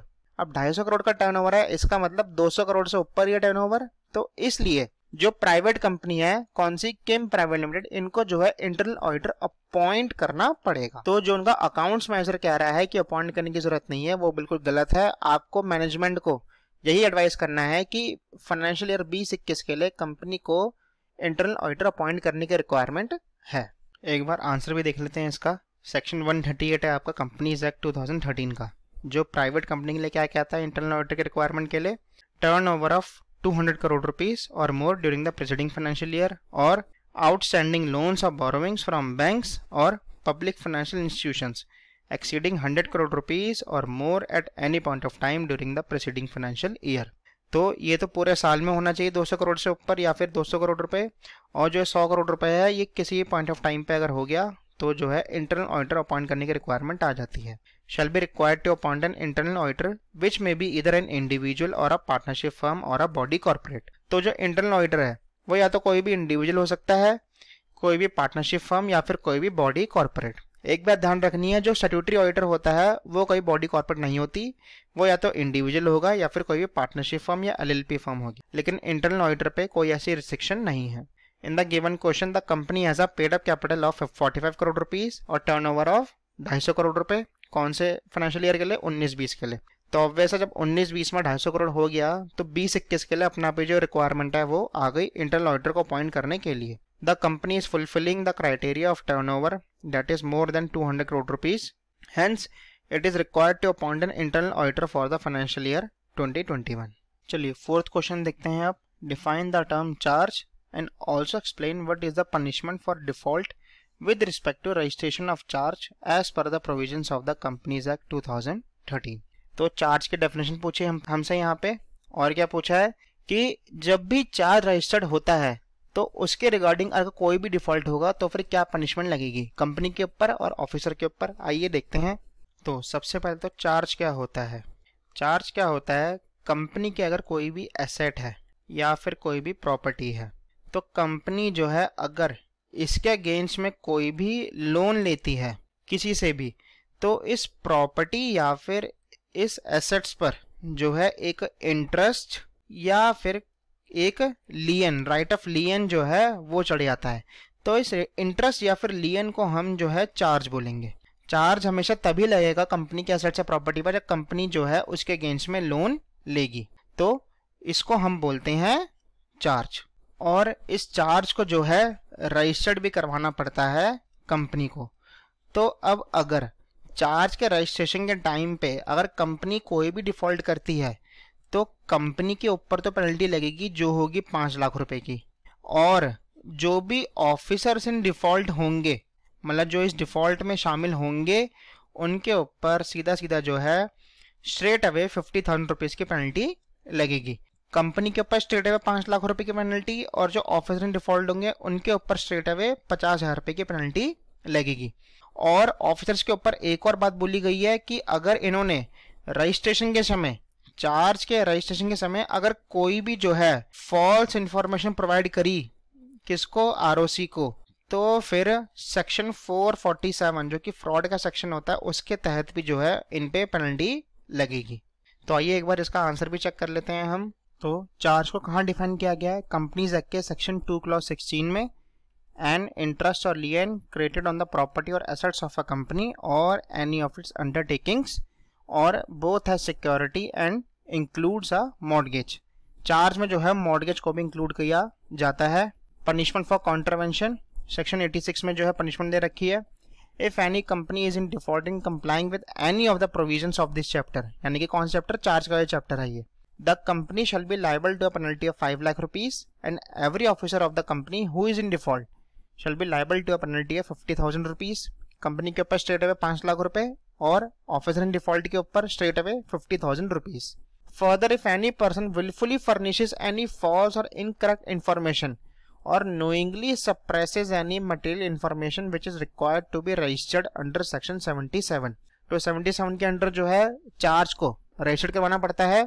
तो अगर रजिस्ट्रेशन के टाइम पे किसी भी पर्सन ने जो है जानबूझ के अगर इनकरेक्ट इन्फॉर्मेशन या फिर फॉल्स इन्फॉर्मेशन प्रोवाइड करी है या फिर किसी भी मटेरियल इन्फॉर्मेशन को दबाने की कोशिश करी है, छुपाने की कोशिश करी है, तो वो जो है सेक्शन 447 के अंडर लाइबल माना जाएगा, जो कि फ्रॉड की पनिशमेंट होती है। चलिए फिफ्थ क्वेश्चन देखते हैं। अब इस फिफ्थ क्वेश्चन में क्या लिखा हुआ है, एक कंपनी है येलो प्राइवेट लिमिटेड जो कि प्राइवेट कंपनी है और वो साल 2012 में इनकॉर्पोरेट हुई थी। कंपनी के paid up share capital 50 crore रुपए है और कंपनी ने डिसाइड किया है कि वो अपने डायरेक्टर्स और एम्प्लॉयज को जो है स्वेट इक्विटी शेयर्स इशू करेगी। आपको पता ही होगा स्वेट इक्विटी शेयर्स को डिस्काउंट पे इशू किया जाता है डायरेक्टर्स और एम्प्लॉयज को, और क्यों इशू किया जाता है, उनके एक्स्ट्राऑर्डिनरी कंट्रीब्यूशन के लिए। अब कंपनी ने डिसाइड किया कि वो 10% स्वेट इक्विटी शेयर्स इशू करेगी, which in total will add up to 30% of its paid up equity shares। मतलब कंपनी ने पहले जितने भी स्वेट इक्विटी शेयर्स इशू किए थे तो इन 10% को मिला के जो है जो टोटल स्वेट इक्विटी शेयर्स बैठेंगे पेड अप इक्विटी शेयर्स की रेशियो में वो 30% बैठेंगे। यानी कि अब 10% के बाद जो है कंपनी के पास जो स्वेट इक्विटी शेयर्स होंगे वो उनकी paid up equity share capital के 30% के बराबर होंगे with a locking period of 5 years as it is a startup company. Locking period क्या होता है कि लॉकिंग पीरियड के दौरान जो है जो डायरेक्टर्स और एम्प्लॉयज हैं वो अपने स्वेट इक्विटी शेयर्स को ट्रांसफर नहीं कर सकते किसी को भी। तो कंपनी ने जो है इस लॉकिंग पीरियड को 5 साल का रखा है, यानी कि 5 सालों तक कंपनी के डायरेक्टर्स और एम्प्लॉयज जो हैं अपने शेयर्स को ट्रांसफर नहीं कर पाएंगे। अब हमसे क्या पूछा गया है कि ये जो सारे फैक्ट्स रखे हैं इनको आप कैसे जस्टिफाई करोगे, how would you justify this facts in relation to the provision for issue of sweat equity shares by a startup company with reference to the provision of the companies act 2013 explain. तो companies act 2013 के हिसाब से जो एक startup company होती है वो अपने इनकॉर्पोरेशन से 10 सालों तक, तो जो स्टार्टअप कंपनी है वो जिस भी डेट पे इनकॉर्पोरेट हुई है वहां से 10 सालों तक जो है वो अपनी पेड अप शेयर जो कैपिटल है उसका जो है 50% तक ही इशू कर सकती है sweat equity shares. For example एक कंपनी है ए लिमिटेड जो कि यहां पर इनकॉर्पोरेट हुई 1/4/2020 को। अब 1/4/2030 तक ये कितने percent equity share sweat equity share issue कर सकती है? तो देखिए, अगर कंपनी की जो पेड अप शेयर कैपिटल है वो 100 करोड़ रुपए है अभी जब इनकॉर्पोरेट हुई थी, तो फिर ये 50 करोड़ तक ही इशू कर सकती है 2030 तक, यानी कि 10 सालों तक जो है स्वेट इक्विटी शेयर्स को 50 करोड़ तक ही इशू कर सकती है। तो यही कहना चाहता है जो प्रोविजन है कि जो भी स्टार्टअप कंपनी है वो अपने डेट ऑफ इनकॉर्पोरेशन से लेके अगले 10 सालों तक वहां तक जो है जितने भी स्वेट इक्विटी शेयर्स इशू करेगी वो कंपनी की paid up equity share capital के 50% ही हो, उससे ज्यादा ना हो। तब यहां पर देखा जाए येलो प्राइवेट लिमिटेड जो है वो कब इनकॉर्पोरेट हुई थी? 2012 में। तो वो एक स्टार्टअप कंपनी है। अब वो जो है 10% स्वेट इक्विटी शेयर्स इशू करने का डिसाइड करती है और इस 10% करने के बाद जो है कंपनी के 30% इक्विटी शेयर रहेंगे उनके पेड अप इक्विटी शेयर के रेशियो में। तो ये जो 30% है ये तो ऑब्वियस है कि 50% के दायरे में ही है, तो इसलिए ये जो इशू है इनका ये बिल्कुल सही है। लेकिन देखिए जो लॉक इन पीरियड होता है वो हमेशा डेट ऑफ अलॉटमेंट से 3 साल का होता है, 5 साल का नहीं होता, क्योंकि प्रोविजन में जो है सिर्फ 3 साल तक का मैक्सिमम टाइम दिया हुआ है कि आप जो है 3 साल का लॉकिंग पीरियड रखेंगे, उससे ज्यादा का नहीं रख सकते। तो डायरेक्टर्स और जो एम्प्लॉयज हैं वो डेट ऑफ अलॉटमेंट से 3 सालों तक अपने शेयर्स को ट्रांसफर नहीं कर सकते, लेकिन उसके बाद कर सकते हैं। तो यहाँ पर जो लॉकिंग पीरियड है 5 साल का, कंपनी को उसको घटा के 3 साल का करना पड़ेगा। तो ये सब फैक्ट जो हैं ये आपको अपने आंसर में लिखने हैं और इस तरीके जस्टिफाई करने हैं। आइए एक बार आंसर देख लेते हैं। तो जो स्वेट इक्विटी शेयर्स हैं वो कंपनीज एक्ट 2013 के सेक्शन 54 में दे रखे हैं और साथ में जो है रूल 8 भी पढ़ा जाता है इनके regarding. According to section 54 of the company can issue sweat equity shares to its directors and permanent employees of the company. तो जो कंपनी है वो स्वेट इक्विटी शेयर्स अपने डायरेक्टर्स को और अपने कंपनी के परमानेंट एम्प्लॉयज को इशू कर सकती है डिस्काउंट पे। According to rule 8 clause 4 proviso states that a startup company is defined in a notification number Ministry of Commerce and Industry Government of India। तो जो Ministry of Commerce and Industry है उन्होंने जो है नोटिफिकेशन जारी किया था स्टार्टअप कंपनी के डेफिनेशन को लेके, तो उस हिसाब से जो है स्टार्टअप कंपनी को डिफाइन किया जाएगा जो भी उनकी नोटिफिकेशन में लिखा हुआ है। May issue sweat equity shares not exceeding 50% of its paid up share capital up to 10 years from the date of its incorporation or registration. तो यही सेम डिस्कस किया था कि अपनी डेट ऑफ इनकॉर्पोरेशन से 10 सालों तक जो है कंपनी अपनी पेड अप शेयर कैपिटल के सिर्फ 50% तक ही स्वेट इक्विटी शेयर्स इशू कर सकती है। According to rule 8 clause 5 the sweat equity shares issued to directors or employees shall be locked in means non transferable for a period of 3 years from the date of allotment and the fact that the share certificates are under lock in too. तो जो share certificates है उनमें भी जो है facts mention होना चाहिए कि 3 सालों के लिए लॉक इन पीरियड में है, यानी कि नॉन ट्रांसफरेबल है, और डेट ऑफ अलॉटमेंट से जो है वो 3 साल का पीरियड चालू होगा। Hence in the above case the company can issue sweat equity shares by passing special resolution at its general meeting। तो स्वेट इक्विटी शेयर जो इशू हो सकते हैं अगर जनरल मीटिंग में स्पेशल रेजोल्यूशन पास हो जाए। The company as a startup company is right in issue of 10% sweat equity share as it is overall within the limit of 50%, क्योंकि 10% जो वो कर रहे हैं उसके बाद जो है उनका 30% ही रहेगा, तो जो है वो 50% के दायरे में ही है। But the lock in period of the share is limited to maximum 3 years period from the date of allotment. लेकिन जो उनका लॉक इन पीरियड था 5 सालों का वो गलत था, वो उनको जो है घटा के 3 सालों का करना पड़ेगा। अब चलिए 6 क्वेश्चन देखते हैं। अब 6 क्वेश्चन जो है हमारा वो होल्डिंग कंपनी और सब्सिडरी कंपनी से रिलेटेड है। अब इस क्वेश्चन में जो फैक्ट्स रखे हैं वो हम यहाँ से समझते हैं हैंडमेड नोट से। आप सब भी इसको नोट डाउन कर लेना। इस क्वेश्चन में टोटल 4 फैक्ट्स हैं आपके। आइए एक एक करके सारे फैक्ट्स को पढ़ते हैं। सबसे पहला, 1 अप्रैल 2020 को जो है एक कंपनी है एबी लिमिटेड, वो 10,000 शेयर इशू करती है और इन 10,000 शेयर्स में से जो XY लिमिटेड है वो 4,000 शेयर्स ले लेती है और PQ लिमिटेड 2,000 शेयर्स ले लेती है। तो दोनों ने मिलके जो है कितने ले लिए? 6,000 शेयर्स। तो 10,000 में से 6,000 शेयर्स जो हैं XY लिमिटेड और PQ लिमिटेड होल्ड कर रहे हैं, जिसमें से 4,000 XY कर रहा है और 2,000 PQ कर रहा है। अब तीसरी चीज, जो AB लिमिटेड है खुद, वो एक कंपनी है RS लिमिटेड, उसमें जो है 20% इक्विटी शेयर कैपिटल होल्ड करके बैठी हुई है और उसने जो ये 20% होल्ड किए थे ये 1/4/2020 से पहले किए थे, यानी कि अपने इशू की डेट से पहले जो है इसने RS लिमिटेड में 20% शेयर होल्ड कर लिए थे। चौथी चीज, जो RS लिमिटेड है वो XY लिमिटेड में और PQ लिमिटेड में जो बोर्ड ऑफ डायरेक्टर्स है उनके कॉम्पोजिशन को कंट्रोल करती है। तो इसका मतलब क्या है, जो RS लिमिटेड है वो एक होल्डिंग कंपनी है, किसकी? XY की और PQ की। क्योंकि आपको तो पता ही होगा कि अगर कोई कंपनी दूसरी कंपनी में उसके बोर्ड ऑफ डायरेक्टर से कॉम्पोजिशन को कंट्रोल कर सकती है तो वो कंपनी जो है होल्डिंग कंपनी हो जाएगी। तो इसलिए यहाँ पे जो RS लिमिटेड है वो XY लिमिटेड और PQ लिमिटेड दोनों की जो है होल्डिंग कंपनी है। और एक कब से बनी इनकी होल्डिंग कंपनी? 1 अगस्त 2020 से। तो हमको जो है क्वेश्चन में 4 फैक्ट्स दे रखे हैं। अब इन चारों फैक्ट्स के बेसिस पे जो है हमको ये 3 क्वेश्चन के आंसर करने हैं। कौन कौन से 3 question? Whether AB limited is a subsidiary of RS limited, whether AB limited can hold shares of RS limited, तीसरा, whether AB limited can vote at AGM of RS limited held on 30 September 2020।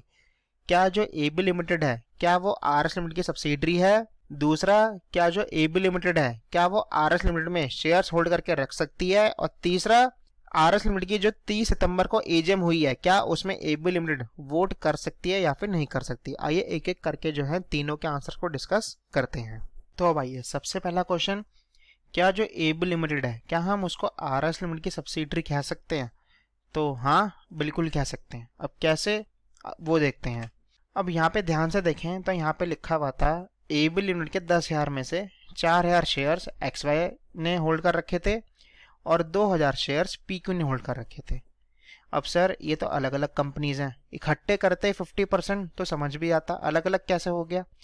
तो देखिए यहाँ पे एक और बात लिखी हुई थी लास्ट में, जो RS लिमिटेड है वो XY और PQ दोनों की सब्सिडियरी है।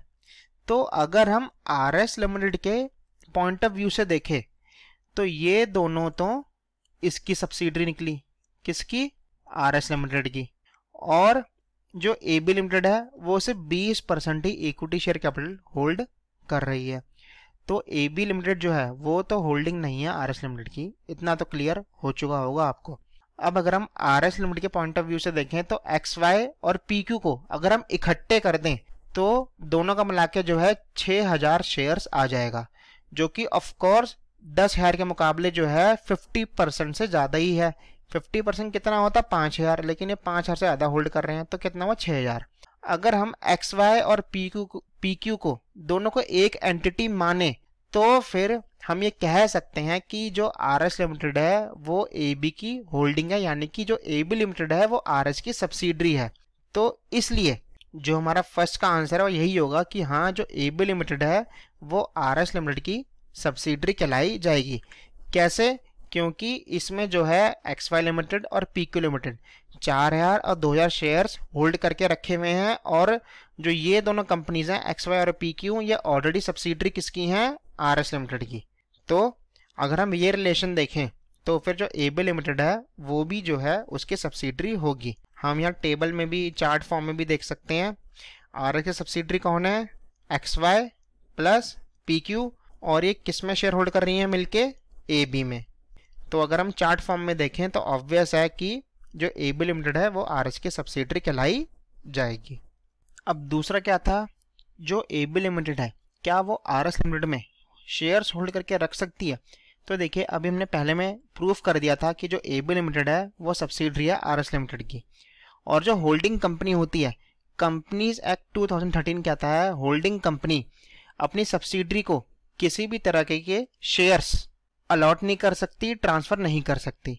लेकिन अगर हम क्वेश्चन पढ़ें तो यहाँ पर जो एबी लिमिटेड थी वो अपनी सब्सिडरी बनने से पहले जो है 20% इक्विटी शेयर होल्ड करके बैठी हुई थी आरएस लिमिटेड में। तो इसके लिए जो है एक एक्सेप्शन भी है कंपनीज एक्ट में कि अगर जो सब्सिडरी कंपनी है वो होल्डिंग कंपनी में उसकी सब्सिडरी बनने से पहले अगर शेयर्स होल्ड करके रखी हुई थी तब फिर वो उतने शेयर्स होल्ड करके रख सकती है, लेकिन उसके बाद वो और शेयर होल्ड नहीं कर सकती। तो यहाँ पर जो 20% की शेयर होल्डिंग थी वो बिल्कुल वैलिड है, लेकिन इससे आगे और होल्ड नहीं कर सकती एबी लिमिटेड आरएस लिमिटेड में। तो ये था हमारे दूसरे पार्ट का आंसर। अब तीसरा क्या पूछा था हमसे, क्या जो एबी लिमिटेड है क्या वो आरएस लिमिटेड की एजीएम में वोट कर सकती है? तो देखिए जो सब्सिडरी है वो होल्डिंग में शेयर होल्ड कर सकती है, लेकिन एज अ ट्रस्टी या फिर किसी रिप्रेजेंटेटिव के तहत। जैसे मान लीजिए कोई डिसीज मेंबर है होल्डिंग का, तो उसकी रिप्रेजेंटेटिव जो थी उस होल्डिंग कंपनी की सब्सिडरी थी, तो एज अ रिप्रेजेंटेटिव या फिर किसी की ट्रस्ट या फिर किसी का ट्रस्टी बनकर सब्सिडरी जो है अगर वोट भी करना चाहती है किसी भी जनरल मीटिंग में होल्डिंग कंपनी की, तो वो एज अ ट्रस्टी जो शेयर होल्ड कर रही है या फिर एज अ रिप्रेजेंटेटिव जो शेयर होल्ड कर रही है, सिर्फ इसी के बिहाफ पे जो है वो वोटिंग कर सकती है। लेकिन जो उसने शेयर्स सब्सिडरी बनने से पहले होल्ड कर रखे थे उन शेयर्स के बिहाफ पे वो वोटिंग नहीं कर सकती। अब जो एबी लिमिटेड है उसके पास 20% शेयर थे आरएस लिमिटेड के। अब क्वेश्चन में कहीं नहीं लिखा हुआ कि उसके पास जो शेयर्स हैं वो एज अ ट्रस्टी है या फिर रिप्रेजेंटेटिव है, तो हम यही अज्यूम करेंगे कि वो ना तो ट्रस्टी है ना ही रिप्रेजेंटेटिव है। तो इसलिए जो एबी लिमिटेड है वो इन 20% शेयर्स के बिहाफ पर वोटिंग नहीं कर सकती। किसमें? आरएस लिमिटेड की एजीएम में। तो इन तीनों के ये आंसर्स हैं, no the AB limited can not vote. तो आइए एक बार इनके आंसर्स को कैसे लिखना है और प्रोविजन भी क्या लिखने हैं वो देख लेते हैं। तो सेक्शन 19 में और क्लॉज 2 सब क्लॉज 87 में जो है होल्डिंग कंपनी के बारे में बता रखा है, सब्सिडरी कंपनी के बारे में बता रखा है। क्या होती है? Means a company in which the holding company controls the composition of the board of directors और exercises or controls more than 1/2 of the total voting power either at its own or together with one or more of its subsidiary companies। तो वो company जो दूसरी company में या तो उसके board of directors के कंपोजिशन कंट्रोल करती हो या फिर उस कंपनी में होल्डिंग कंपनी अकेले 50% से ज्यादा टोटल वोटिंग पावर होल्ड करती हो या फिर अपनी सब्सिडरी कंपनीज के साथ मिल के 50% से ज्यादा टोटल वोटिंग पावर होल्ड करती हो, तो हम उस कंपनी को क्या बोलेंगे? होल्डिंग कंपनी की सब्सिडरी कंपनी। एक एक्सप्लेनेशन भी दे रखे हैं यहाँ पे, a company shall be deemed to be a subsidiary company of the holding company even if the control referred to in point 1 और point 2 above is of another subsidiary company of the holding company. तो यही बात कह रहा है कि अगर holding company कोई सब्सिडरी कंपनी है, वो भी इस सब्सिडरी कंपनी में अगर या तो बोर्ड ऑफ डायरेक्टर्स को कंट्रोल कर रही हो या फिर 50% से ज्यादा टोटल वोटिंग पावर हो उसके पास, तो फिर जो ये सब्सिडरी कंपनी है ये क्या बन गई? होल्डिंग कंपनी की सब्सिडरी बन गई और फिर इसकी भी जो है सब्सिडरी मानी जाएगी। फॉर एग्जाम्पल ए लिमिटेड है, ए की सब्सिडरी बी है और बी की सब्सिडरी सी है, तो सी को भी हम ए की सब्सिडरी बोलेंगे। अब सेक्शन 19 में क्या लिखा हुआ है? No company shall hold any share in its holding company and no holding company shall allot or transfer its shares to any of its subsidiary companies and any such allotment or transfer of shares of a company to its subsidiary company shall be void। तो कोई भी subsidiary company जो है अपनी holding में कोई भी shares hold करके नहीं रखेगी और कोई भी होल्डिंग कंपनी अपनी सब्सिडरी कंपनी को कोई अपने शेयर्स को अलॉट या फिर ट्रांसफर नहीं करेगी, और अगर करती भी है अलॉटमेंट या ट्रांसफर ऐसे शेयर्स का सब्सिडरी कंपनी को, तो वो अलॉटमेंट या ट्रांसफर वॉइड माना जाएगा। अब यहाँ पे प्रोविजो दे रखा हुआ है, provided that nothing in this subsection shall apply to a case where the subsidiary company is a shareholder even before it became a subsidiary company of the holding company। तो हमने सेक्शन 19 में जो बातें पढ़ी थी वो कोई भी अप्लाई नहीं होगी किस केस में? अगर सब्सिडरी कंपनी है वो होल्डिंग कंपनी की सब्सिडरी बनने से पहले ही उसकी शेयर होल्डर थी, यानी कि शेयर्स होल्ड कर रही थी। अब यहाँ पे हमारे फैक्ट्स लिखे हुए हैं। अब क्या लिखा है, further RS limited controls a composition of board of directors of XY limited and PQ limited, ये क्वेश्चन में लिखा हुआ था। In the light of sub clause 87 clause 2, अब हमने जो यहाँ पे ये एक्सप्लेनेशन पढ़ी थी ना, इसके हिसाब से जो है जो आरएस लिमिटेड है वो होल्डिंग कंपनी है एक्सवाई की और पीक्यू की, यानी कि दोनों जो है सब्सिडरी कंपनीज है हमारी। अब तीनों पार्ट्स के आंसर्स को पढ़ लेते हैं एक बार। Yes, in this case, AB Limited shall be deemed to be a subsidiary company of the holding company, means RS, as RS Limited controls the composition of subsidiary companies XY Limited and PQ Limited as per explanation to sub clause 87 clause 2। अब क्योंकि RS Limited जो थी वो holding company थी XY की और PQ की, और XY और PQ दोनों मिलके जो है 50% से ज़्यादा AB लिमिटेड में होल्ड कर रहे थे, तो इसलिए जो AB लिमिटेड है वो RS लिमिटेड की सब्सिडरी मानी जाएगी। दूसरे का, yes, in this case AB Limited is a subsidiary of RS Limited as AB Limited was holding 20% of equity shares of RS Limited even before it became a subsidiary company of the RS Limited, that is on 1st August 2020। अब 1 अगस्त 2020 को जो है AB Limited subsidiary बनी है RS limited की, लेकिन इस date से पहले से ही जो AB लिमिटेड थी वो 20% शेयर होल्ड करके रखी हुई थी RS लिमिटेड में, तो इसलिए जो AB लिमिटेड है वो ये शेयर्स होल्ड करके रख सकती है आगे। अब तीसरे का वही कि राइट टू वोट नहीं कर सकती, वोटिंग का राइट कब मिलेगा, जब वो shares as a legal representative या फिर एज अ ट्रस्टी होल्ड कर रही हो। The subsidiary company shall have a right to vote at a meeting of the holding company only in respect of the shares held by it as a legal representative or as a trustee, but not where the subsidiary company is a shareholder even before it became a subsidiary company of the holding company। चाहे वो company subsidiary बनने से पहले ही share hold कर रही हो, लेकिन बाद में अगर सब्सिडरी बन गई तो वो उन शेयर्स के बिहाफ पे वोटिंग भी नहीं कर सकती। AB limited can not vote at AGM of RS limited held on 30 September 2020। चलिए 7th क्वेश्चन देखते हैं।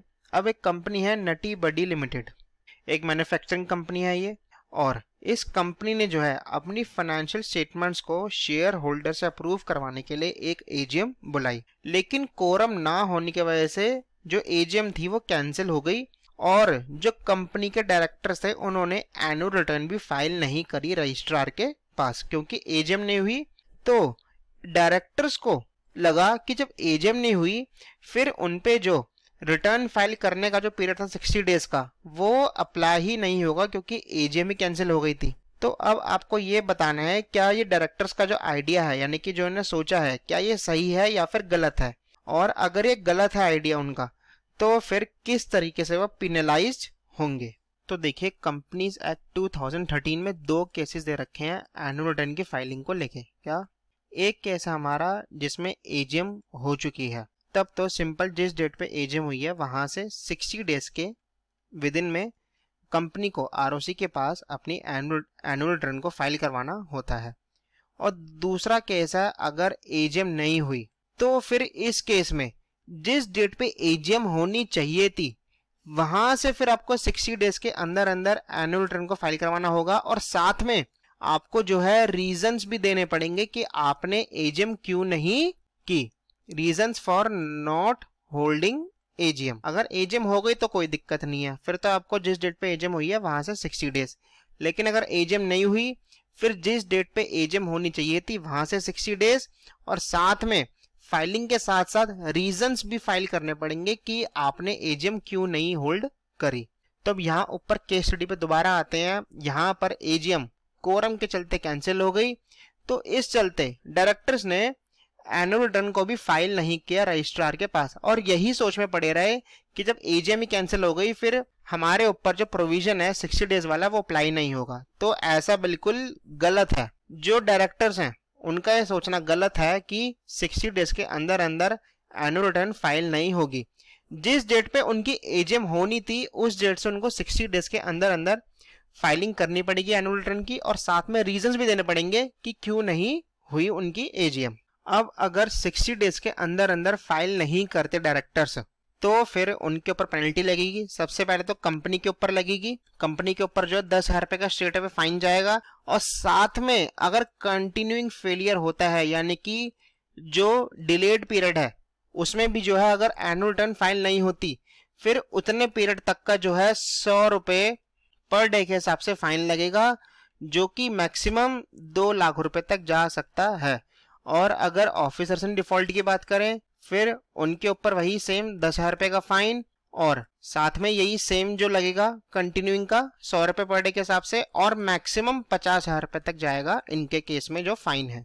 तो ये सब बातें जो हैं ये आपको अपने आंसर में लिखनी है। तो एनुअल रिटर्न के लिए जो सेक्शन है वो है हमारा सेक्शन 92 ऑफ कंपनीज एक्ट 2013, जो क्या कहता है, एवरी कंपनी शिल file with the registrar a copy of the annual return within 60 days from the date on which the annual general meeting is held, or where no annual general meeting is held in any year within 60 days from the date on which the annual general meeting should have been held, together with the statement specifying the reasons for not holding the annual general meeting। तो अगर AGM हो गई है फिर उस date से 60 days के अंदर अंदर फाइल करना है, और अगर एजीएम नहीं हुई फिर जिस डेट पे एजीएम होनी चाहिए थी वहां से 60 डेज आपको लेने हैं, और साथ में ये भी बताना पड़ेगा कि आपने एजीएम को क्यों नहीं होल्ड किया। उसके बाद सेक्शन 92 का सबसेक्शन 5 भी है, जो ये कहता है if any company fails to file its annual return before the expiry of the period specified therein. कौन सा पीरियड? 60 डेज वाला पीरियड। तो फिर जो कंपनी और हर वो ऑफिसर जो डिफॉल्ट में शामिल है उसके ऊपर मिनिमम 10,000 रुपए की पेनल्टी तो लगेगी लगेगी, और साथ में अगर कंटिन्यूइंग फेलियर रहता है यानी कि कई दिनों तक फेलियर चलता रहता है ये, फिर 100 रुपए पर डे के हिसाब से फाइन लगेगा, और कंपनी के केस में फाइन जो है मैक्सिमम 2 लाख रुपए तक जाएगा, और ऑफिसर्स के केस में जो है मैक्सिमम 50,000 रुपए तक फाइन जा सकता है। तो ये तो हमारे फैक्ट्स हो गए। और conclusion, the AGM of Nutty Buddy limited should have been held within a period of 6 months. तो आपको तो पता ही है कि जब भी फाइनेंशियल ईयर क्लोज होता है वहां से 6 महीने के अंदर अंदर एजीएम हो जानी चाहिए थी, but it did not take place. Thus the company had contravened provisions of section 92 of the Companies Act 2013 for not filing the annual return। तो अगर एजीएम नहीं भी हुई थी तो भी उनको जो है जिस डेट पे एजीएम होनी चाहिए थी वहां से 60 डेज के अंदर अंदर एनुअल रिटर्न को फाइल करना पड़ता।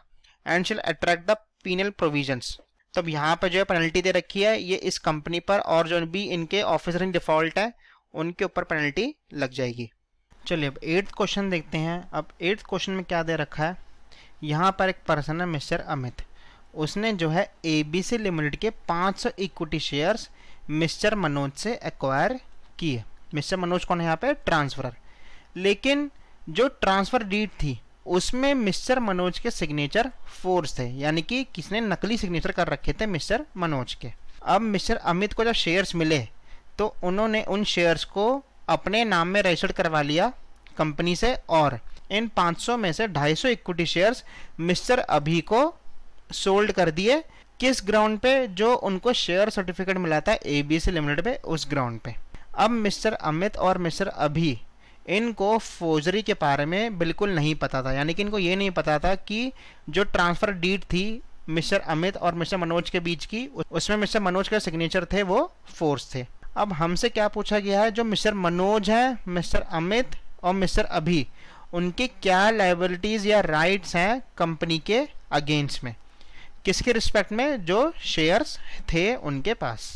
तो चलिए इस क्वेश्चन को जो है हम एक एग्जांपल समझते हैं। फॉर एग्जांपल एक पर्सन है मिस्टर ए, उनके पास एक्स लिमिटेड के 100 शेयर्स हैं। एक दूसरे पर्सन है मिस्टर बी, और थर्ड पार्टी है मिस्टर सी। अब जो मिस्टर सी हैं वो क्या करते हैं, वो एक ट्रांसफर डीड लाते हैं और उस पर मिस्टर ए के जो सिग्नेचर है वो फोर्स कर देते हैं, यानी कि नकली सिग्नेचर कर देते हैं, force signature of mister A. और ऐसे करके जो सी हैं मिस्टर बी को ए के 100 शेयर्स बेच देते हैं, और मिस्टर बी जो है वो कंपनी से क्या करवाते हैं, इन शेयर्स को अपने नाम में रजिस्टर्ड करवा लेते हैं। अब मिस्टर ए को जो है बाद में इस चीज का पता लगता है, तो मिस्टर ए जो है कंपनी के ऊपर केस कर देते हैं। तो कंपनी कहती है ऐसा नहीं है, मिस्टर बी जो है आपके 100 शेयर्स हमारे पास लाए थे और ट्रांसफर डीड भी लाए थे, और तभी जो है हमने इनके नाम पे शेयर ट्रांसफर कर दिए हैं। तो मिस्टर ए ने कहा ऐसे कोई ट्रांसफर डीड मैंने साइन ही नहीं करी। तो देखिए यहाँ पर सिग्नेचर क्या है, फोर्ज है। तो एक केस कौन सा हो गया, फोर्जरी का। अब फोर्जरी के केस में जो होता है गुड टाइटल ट्रांसफरी को नहीं मिल पाता। इस केस में मिस्टर ए के सिग्नेचर फोर्स थे और सी ने इन 4 सिग्नेचर के बेसिस पे जो है मिस्टर बी को शेयर्स मिस्टर ए के बेच दिए। कितने शेयर थे? 100 शेयर। मिस्टर बी को जो है गुड टाइटल नहीं मिला इन शेयर्स का। क्यों? चाहे उन्होंने गुड फेथ में खरीदे हो, मिस्टर बी को पता नहीं था कि सिग्नेचर फोर्ज हैं, उन्होंने गुड फेथ में खरीदे हैं, लेकिन फिर भी फोर्जरी के केस में क्या होता है, गुड टाइटल आगे ट्रांसफरी को या फिर ट्रांसफरी अगर आगे किसी और को बेचता है तो उसको गुड टाइटल नहीं मिलता। जो गुड टाइटल होता है शेयर्स का वो हमेशा ट्रू ओनर के नाम का ही रहता है। तो यहाँ पे कंपनी भी बाउंड हो जाएगी कि वो जो है अपने रजिस्टर्स में मिस्टर ए का नाम रिस्टोर करे as the true owner of their shares. तो इस केस में भी जो कंपनी है एबीसी लिमिटेड, उनको जो है मिस्टर मनोज का नाम दोबारा अपने रजिस्टर मेंबर्स में रिस्टोर करना पड़ेगा मिस्टर अमित का नाम हटा के, क्योंकि इस केस में जो ट्रांसफर डीड थी उस पर मिस्टर मनोज के सिग्नेचर फोर्स थे। और जो मिस्टर अभी हैं जिन्होंने गुड फेथ में मिस्टर अमित से शेयर्स खरीद लिए थे, मिस्टर अभी जो है वो अपने डैमेजेस क्लेम कर सकते हैं मिस्टर अमित से। तो ये सब बातें जो हैं ये आपको अपने आंसर में लिखनी है।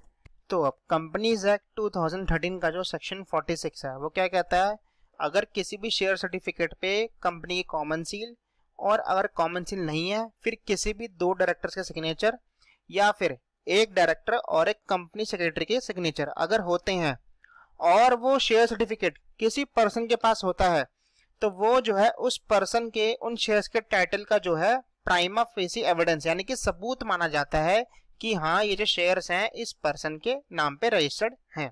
इन the normal course the person named in the share certificate is for all practical purposes the legal owner of the shares therein and the company can not deny his title to the shares. और खुद company भी जो है उस person के title को deny नहीं कर सकती। लेकिन जो एक फोर्स ट्रांसफर होता है वो एक नलिटी होता है, यानी कि अगर फोर्स ट्रांसफर हुआ है शेयर्स का तो उससे किसी को भी टाइटल डिराइव नहीं होगा। जो ट्रांसफर है उसके पास भी टाइटल नहीं आएगा, और अगर ट्रांसफरी किसी और को ट्रांसफर करता है वो शेयर्स तो उस पर्सन के पास भी टाइटल नहीं आएगा। It does not give the transferee any title to the shares. Similarly, any transfer made by Mr. Amit will also not give a good title to the shares, as the title of the buyer is only as good as that of the seller. तो इसका मतलब यही है कि शुरू में जिससे transfer हुए थे शेयर्स, यानी कि जो ट्रांसफर था सिर्फ उसी का टाइटल रहेगा, जो ट्रांसफर है उसका टाइटल नहीं रहेगा। Therefore, if the company acts on a forced transfer and removes the name of the real owner, तो ऐसे फोर्स ट्रांसफर पर भी अगर कंपनी जो है रियल ओनर का नाम हटा देती है अपने रजिस्टर मेंबर्स में से, फिर कंपनी के ऊपर बाउंडेशन आएगी कि उसको जो है रियल ओनर का नाम दोबारा से रीस्टोर करना पड़ेगा अपने रजिस्टर ऑफ मेंबर्स में। तो जैसे कि मिस्टर मनोज का नाम हटा दिया था तो उनको जो है दोबारा से मिस्टर अमित का नाम काट के मिस्टर मनोज का नाम दोबारा लिखना पड़ेगा as a true owner of their shares. और जो भी डिविडेंड पे होना था उन शेयर्स पे वो भी जो है मिस्टर मनोज को मिलेगा कंपनी की तरफ से।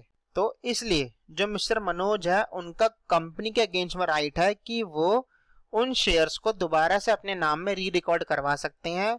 ना ही मिस्टर अमित ना ही मिस्टर अभी का कोई भी राइट नहीं होगा कंपनी के अगेंस्ट में। हाँ, जो मिस्टर अभी हैं उन्होंने जो है गुड फेथ में शेयर्स खरीदे थे तो वो जो है मिस्टर अमित से कंपनसेशन डिमांड कर सकते हैं, इसके अलावा और कुछ डिमांड नहीं कर सकते। चलिए क्वेश्चन नंबर 9 देखते हैं। अब क्वेश्चन नंबर 9 में क्या दे रखा है तो देखिए, सबसे पहले तो एक पर्सन है मिस्टर यादव जो एक कार्गो ओनर है और उन्होंने जो है एक शिप हायर किया है अपनी वीट को एक फॉरेन पोर्ट से चेन्नई पहुंचाने के लिए। क्या किया? शिप हायर किया है। और मिस्टर यादव ने जो है जो शिप के मैनेजिंग एजेंट्स हैं उनके साथ एक सैल्वेज एग्रीमेंट किया है। अब सैल्वेज एग्रीमेंट क्या होता है, मान लीजिए कल को अगर शिप पे कोई नुकसान आ जाता है और मिस्टर यादव का जो है लॉस हो जाता है, तो इस सैल्वेज एग्रीमेंट के तहत जो है जो शिप के मैनेजिंग एजेंट्स और मिस्टर यादव के बीच हुआ है, इसके तहत मिस्टर यादव को जो है एक फिक्स अमाउंट मिल जाएगा इररिस्पेक्टिव ऑफ द लॉस। कैसे? मान लीजिए अगर ये तय हुआ है कि जितना भी नुकसान हो मिस्टर यादव को जो है 1 लाख रुपए दे दिए जाएंगे और मिस्टर यादव जो है इस पर साइन कर देते हैं। अब चाहे मिस्टर यादव का जो लॉस है वो चाहे 9 लाख का हुआ है, चाहे 10 लाख का हुआ है, चाहे उनका 90,000 का लॉस ही क्यों ना हुआ है, उनको जो है इतने पैसे दे दिए जाएंगे। इससे कोई फर्क नहीं पड़ेगा कि उनका कितने का लॉस हुआ है। अगर लॉस हुआ है तो जितने का भी हुआ हो उनको जो है एक फिक्स अमाउंट दे दिया जाएगा सेलवर्स के तहत। सेलवर्स कौन होंगे? जिन्होंने सेलवर्स एग्रीमेंट किया है, जो शिप के मैनेजिंग एजेंट्स हैं, इनको हम बोलेंगे सेलवर्स। अब इस क्वेश्चन में भी जो है एक ऐसा ही एग्रीमेंट होता है शिप के मैनेजिंग एजेंट्स के बीच और मिस्टर यादव के बीच में। क्या होता है? Sellers agreement. The goods being perishable the sellers stored it at their own expense.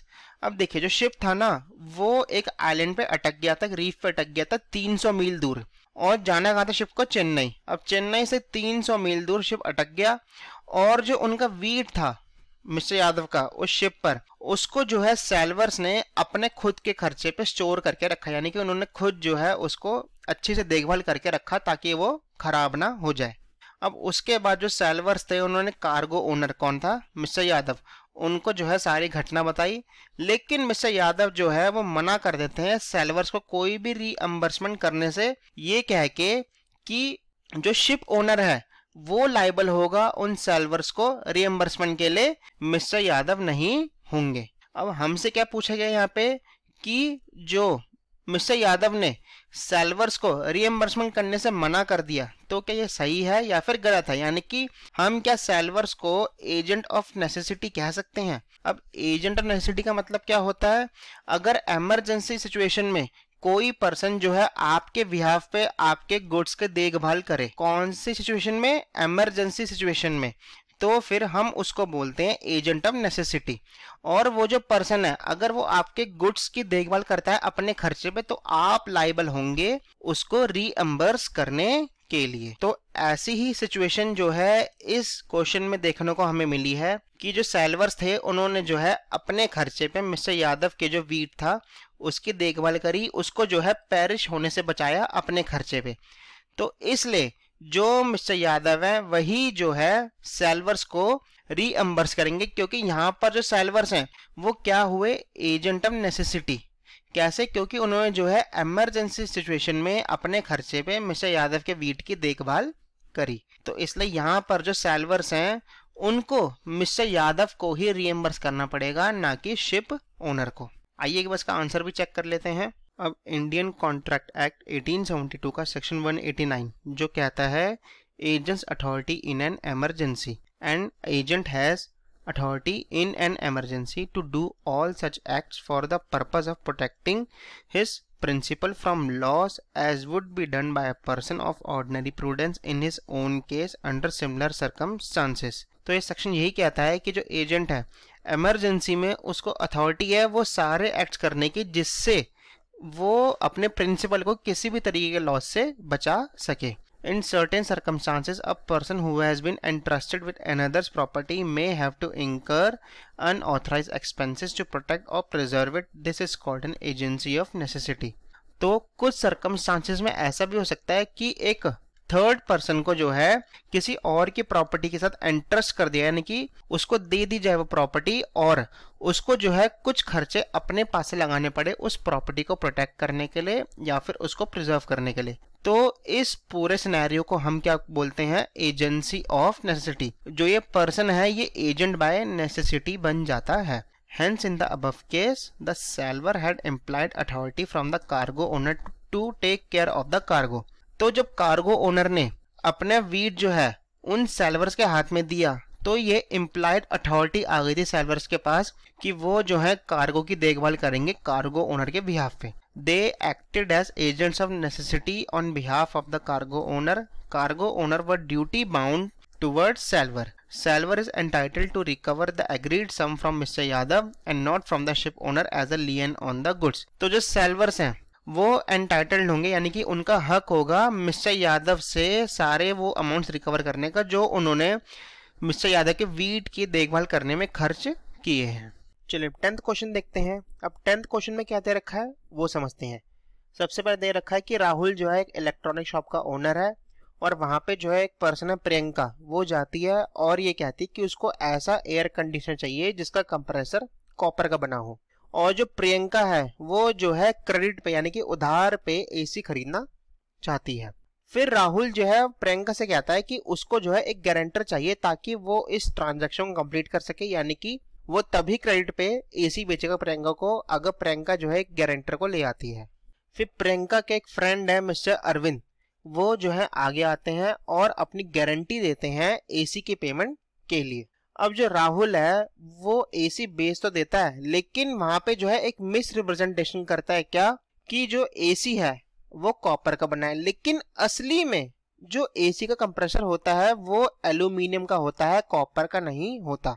अब ये जो बात है कि जो कंप्रेसर एल्यूमिनियम का बना है, इसके बारे में ना प्रियंका जानती है ना मिस्टर अरविंद जानते हैं, लेकिन प्रियंका को जो है बाद में पता लग जाता है कि जो एसी का कंप्रेसर है वो एल्यूमिनियम का है, और प्रियंका जो है मना कर देती है पेमेंट करने से।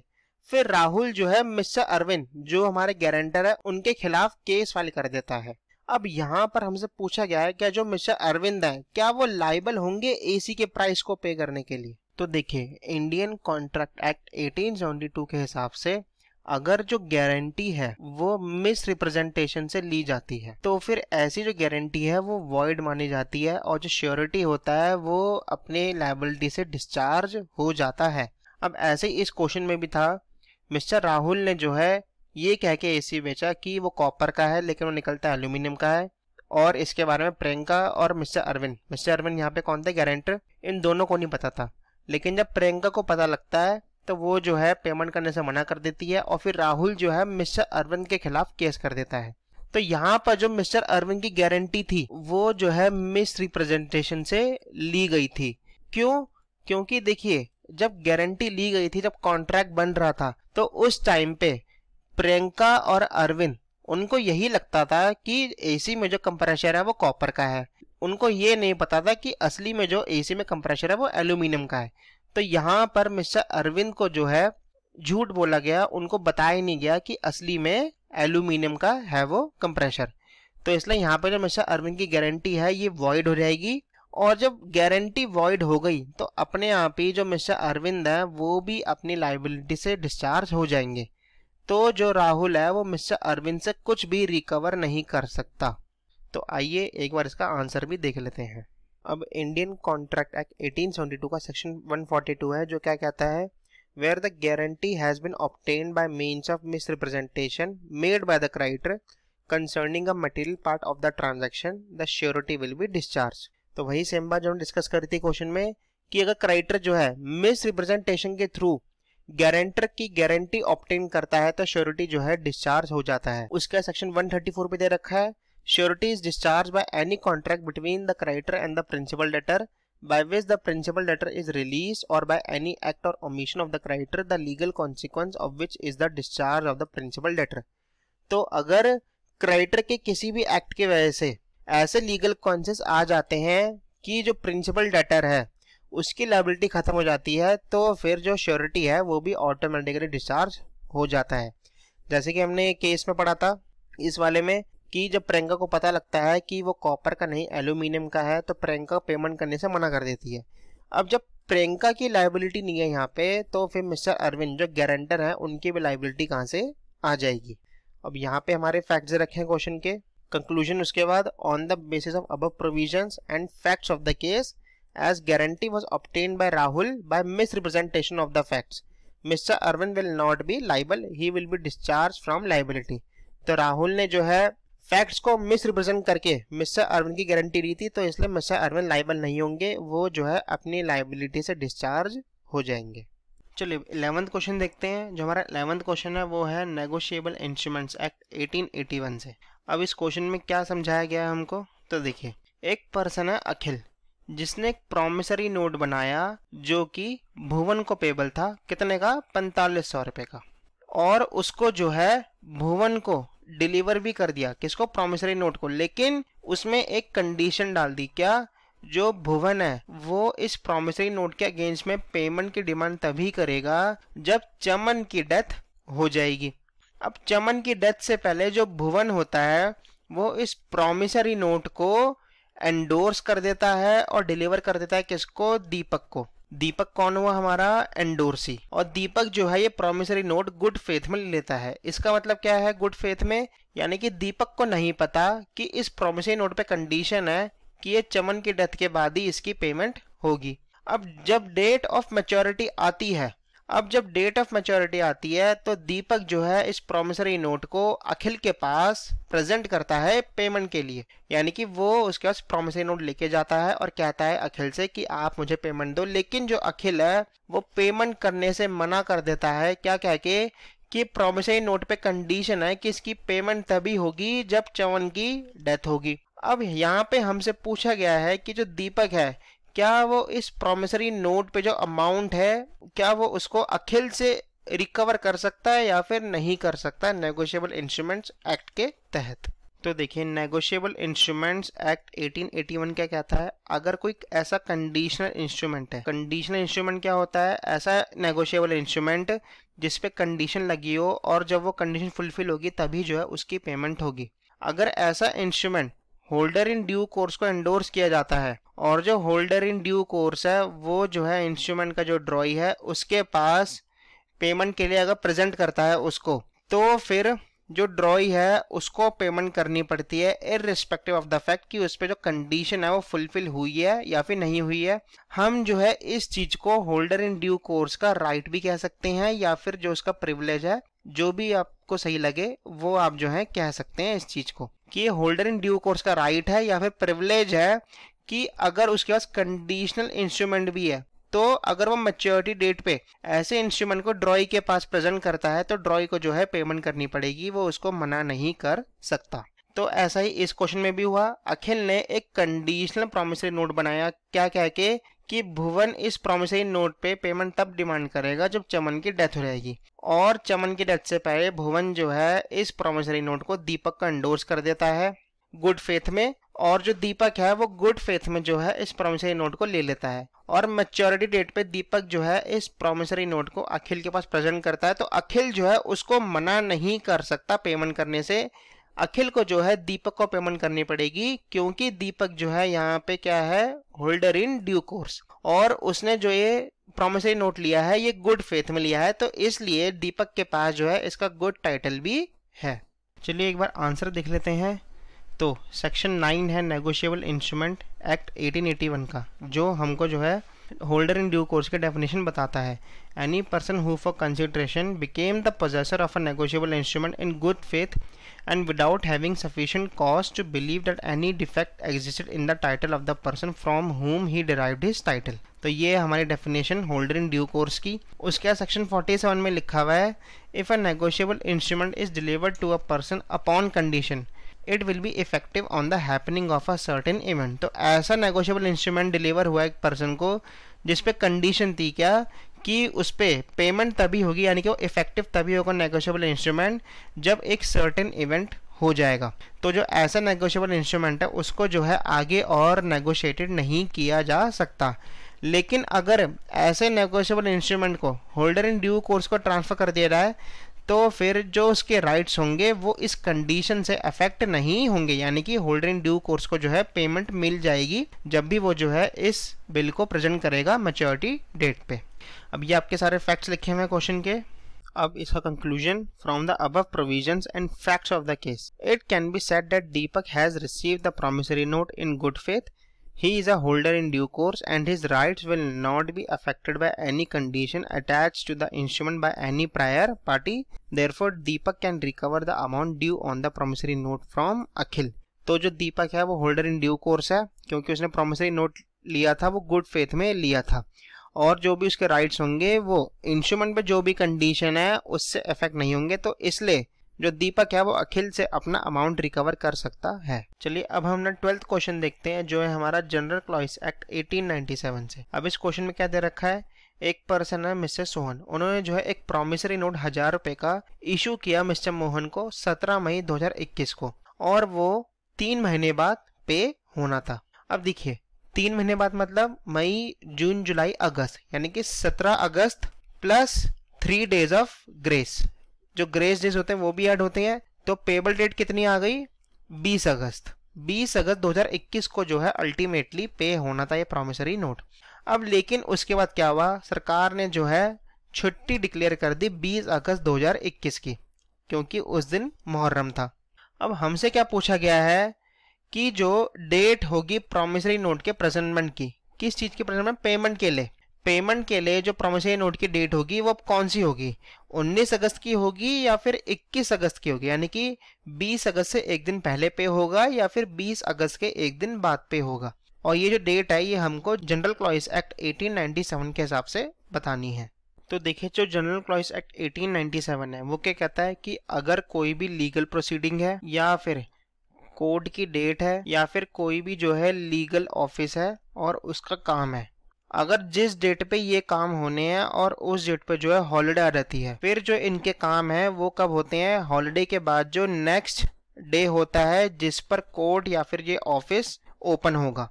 अब केस स्टडी पर अगर आए हम तो 17 मई को प्रॉमिसरी नोट इश्यू हुआ जो कि 3 महीने बाद पेबल था और इन 3 महीनों में जो है 3 दिन ग्रेस के जोड़ने हैं। तो अल्टीमेट पेमेंट डेट जो थी वो 20 अगस्त की थी, लेकिन मुहर्रम के चक्कर में 20 अगस्त के दिन छुट्टी पड़ गई।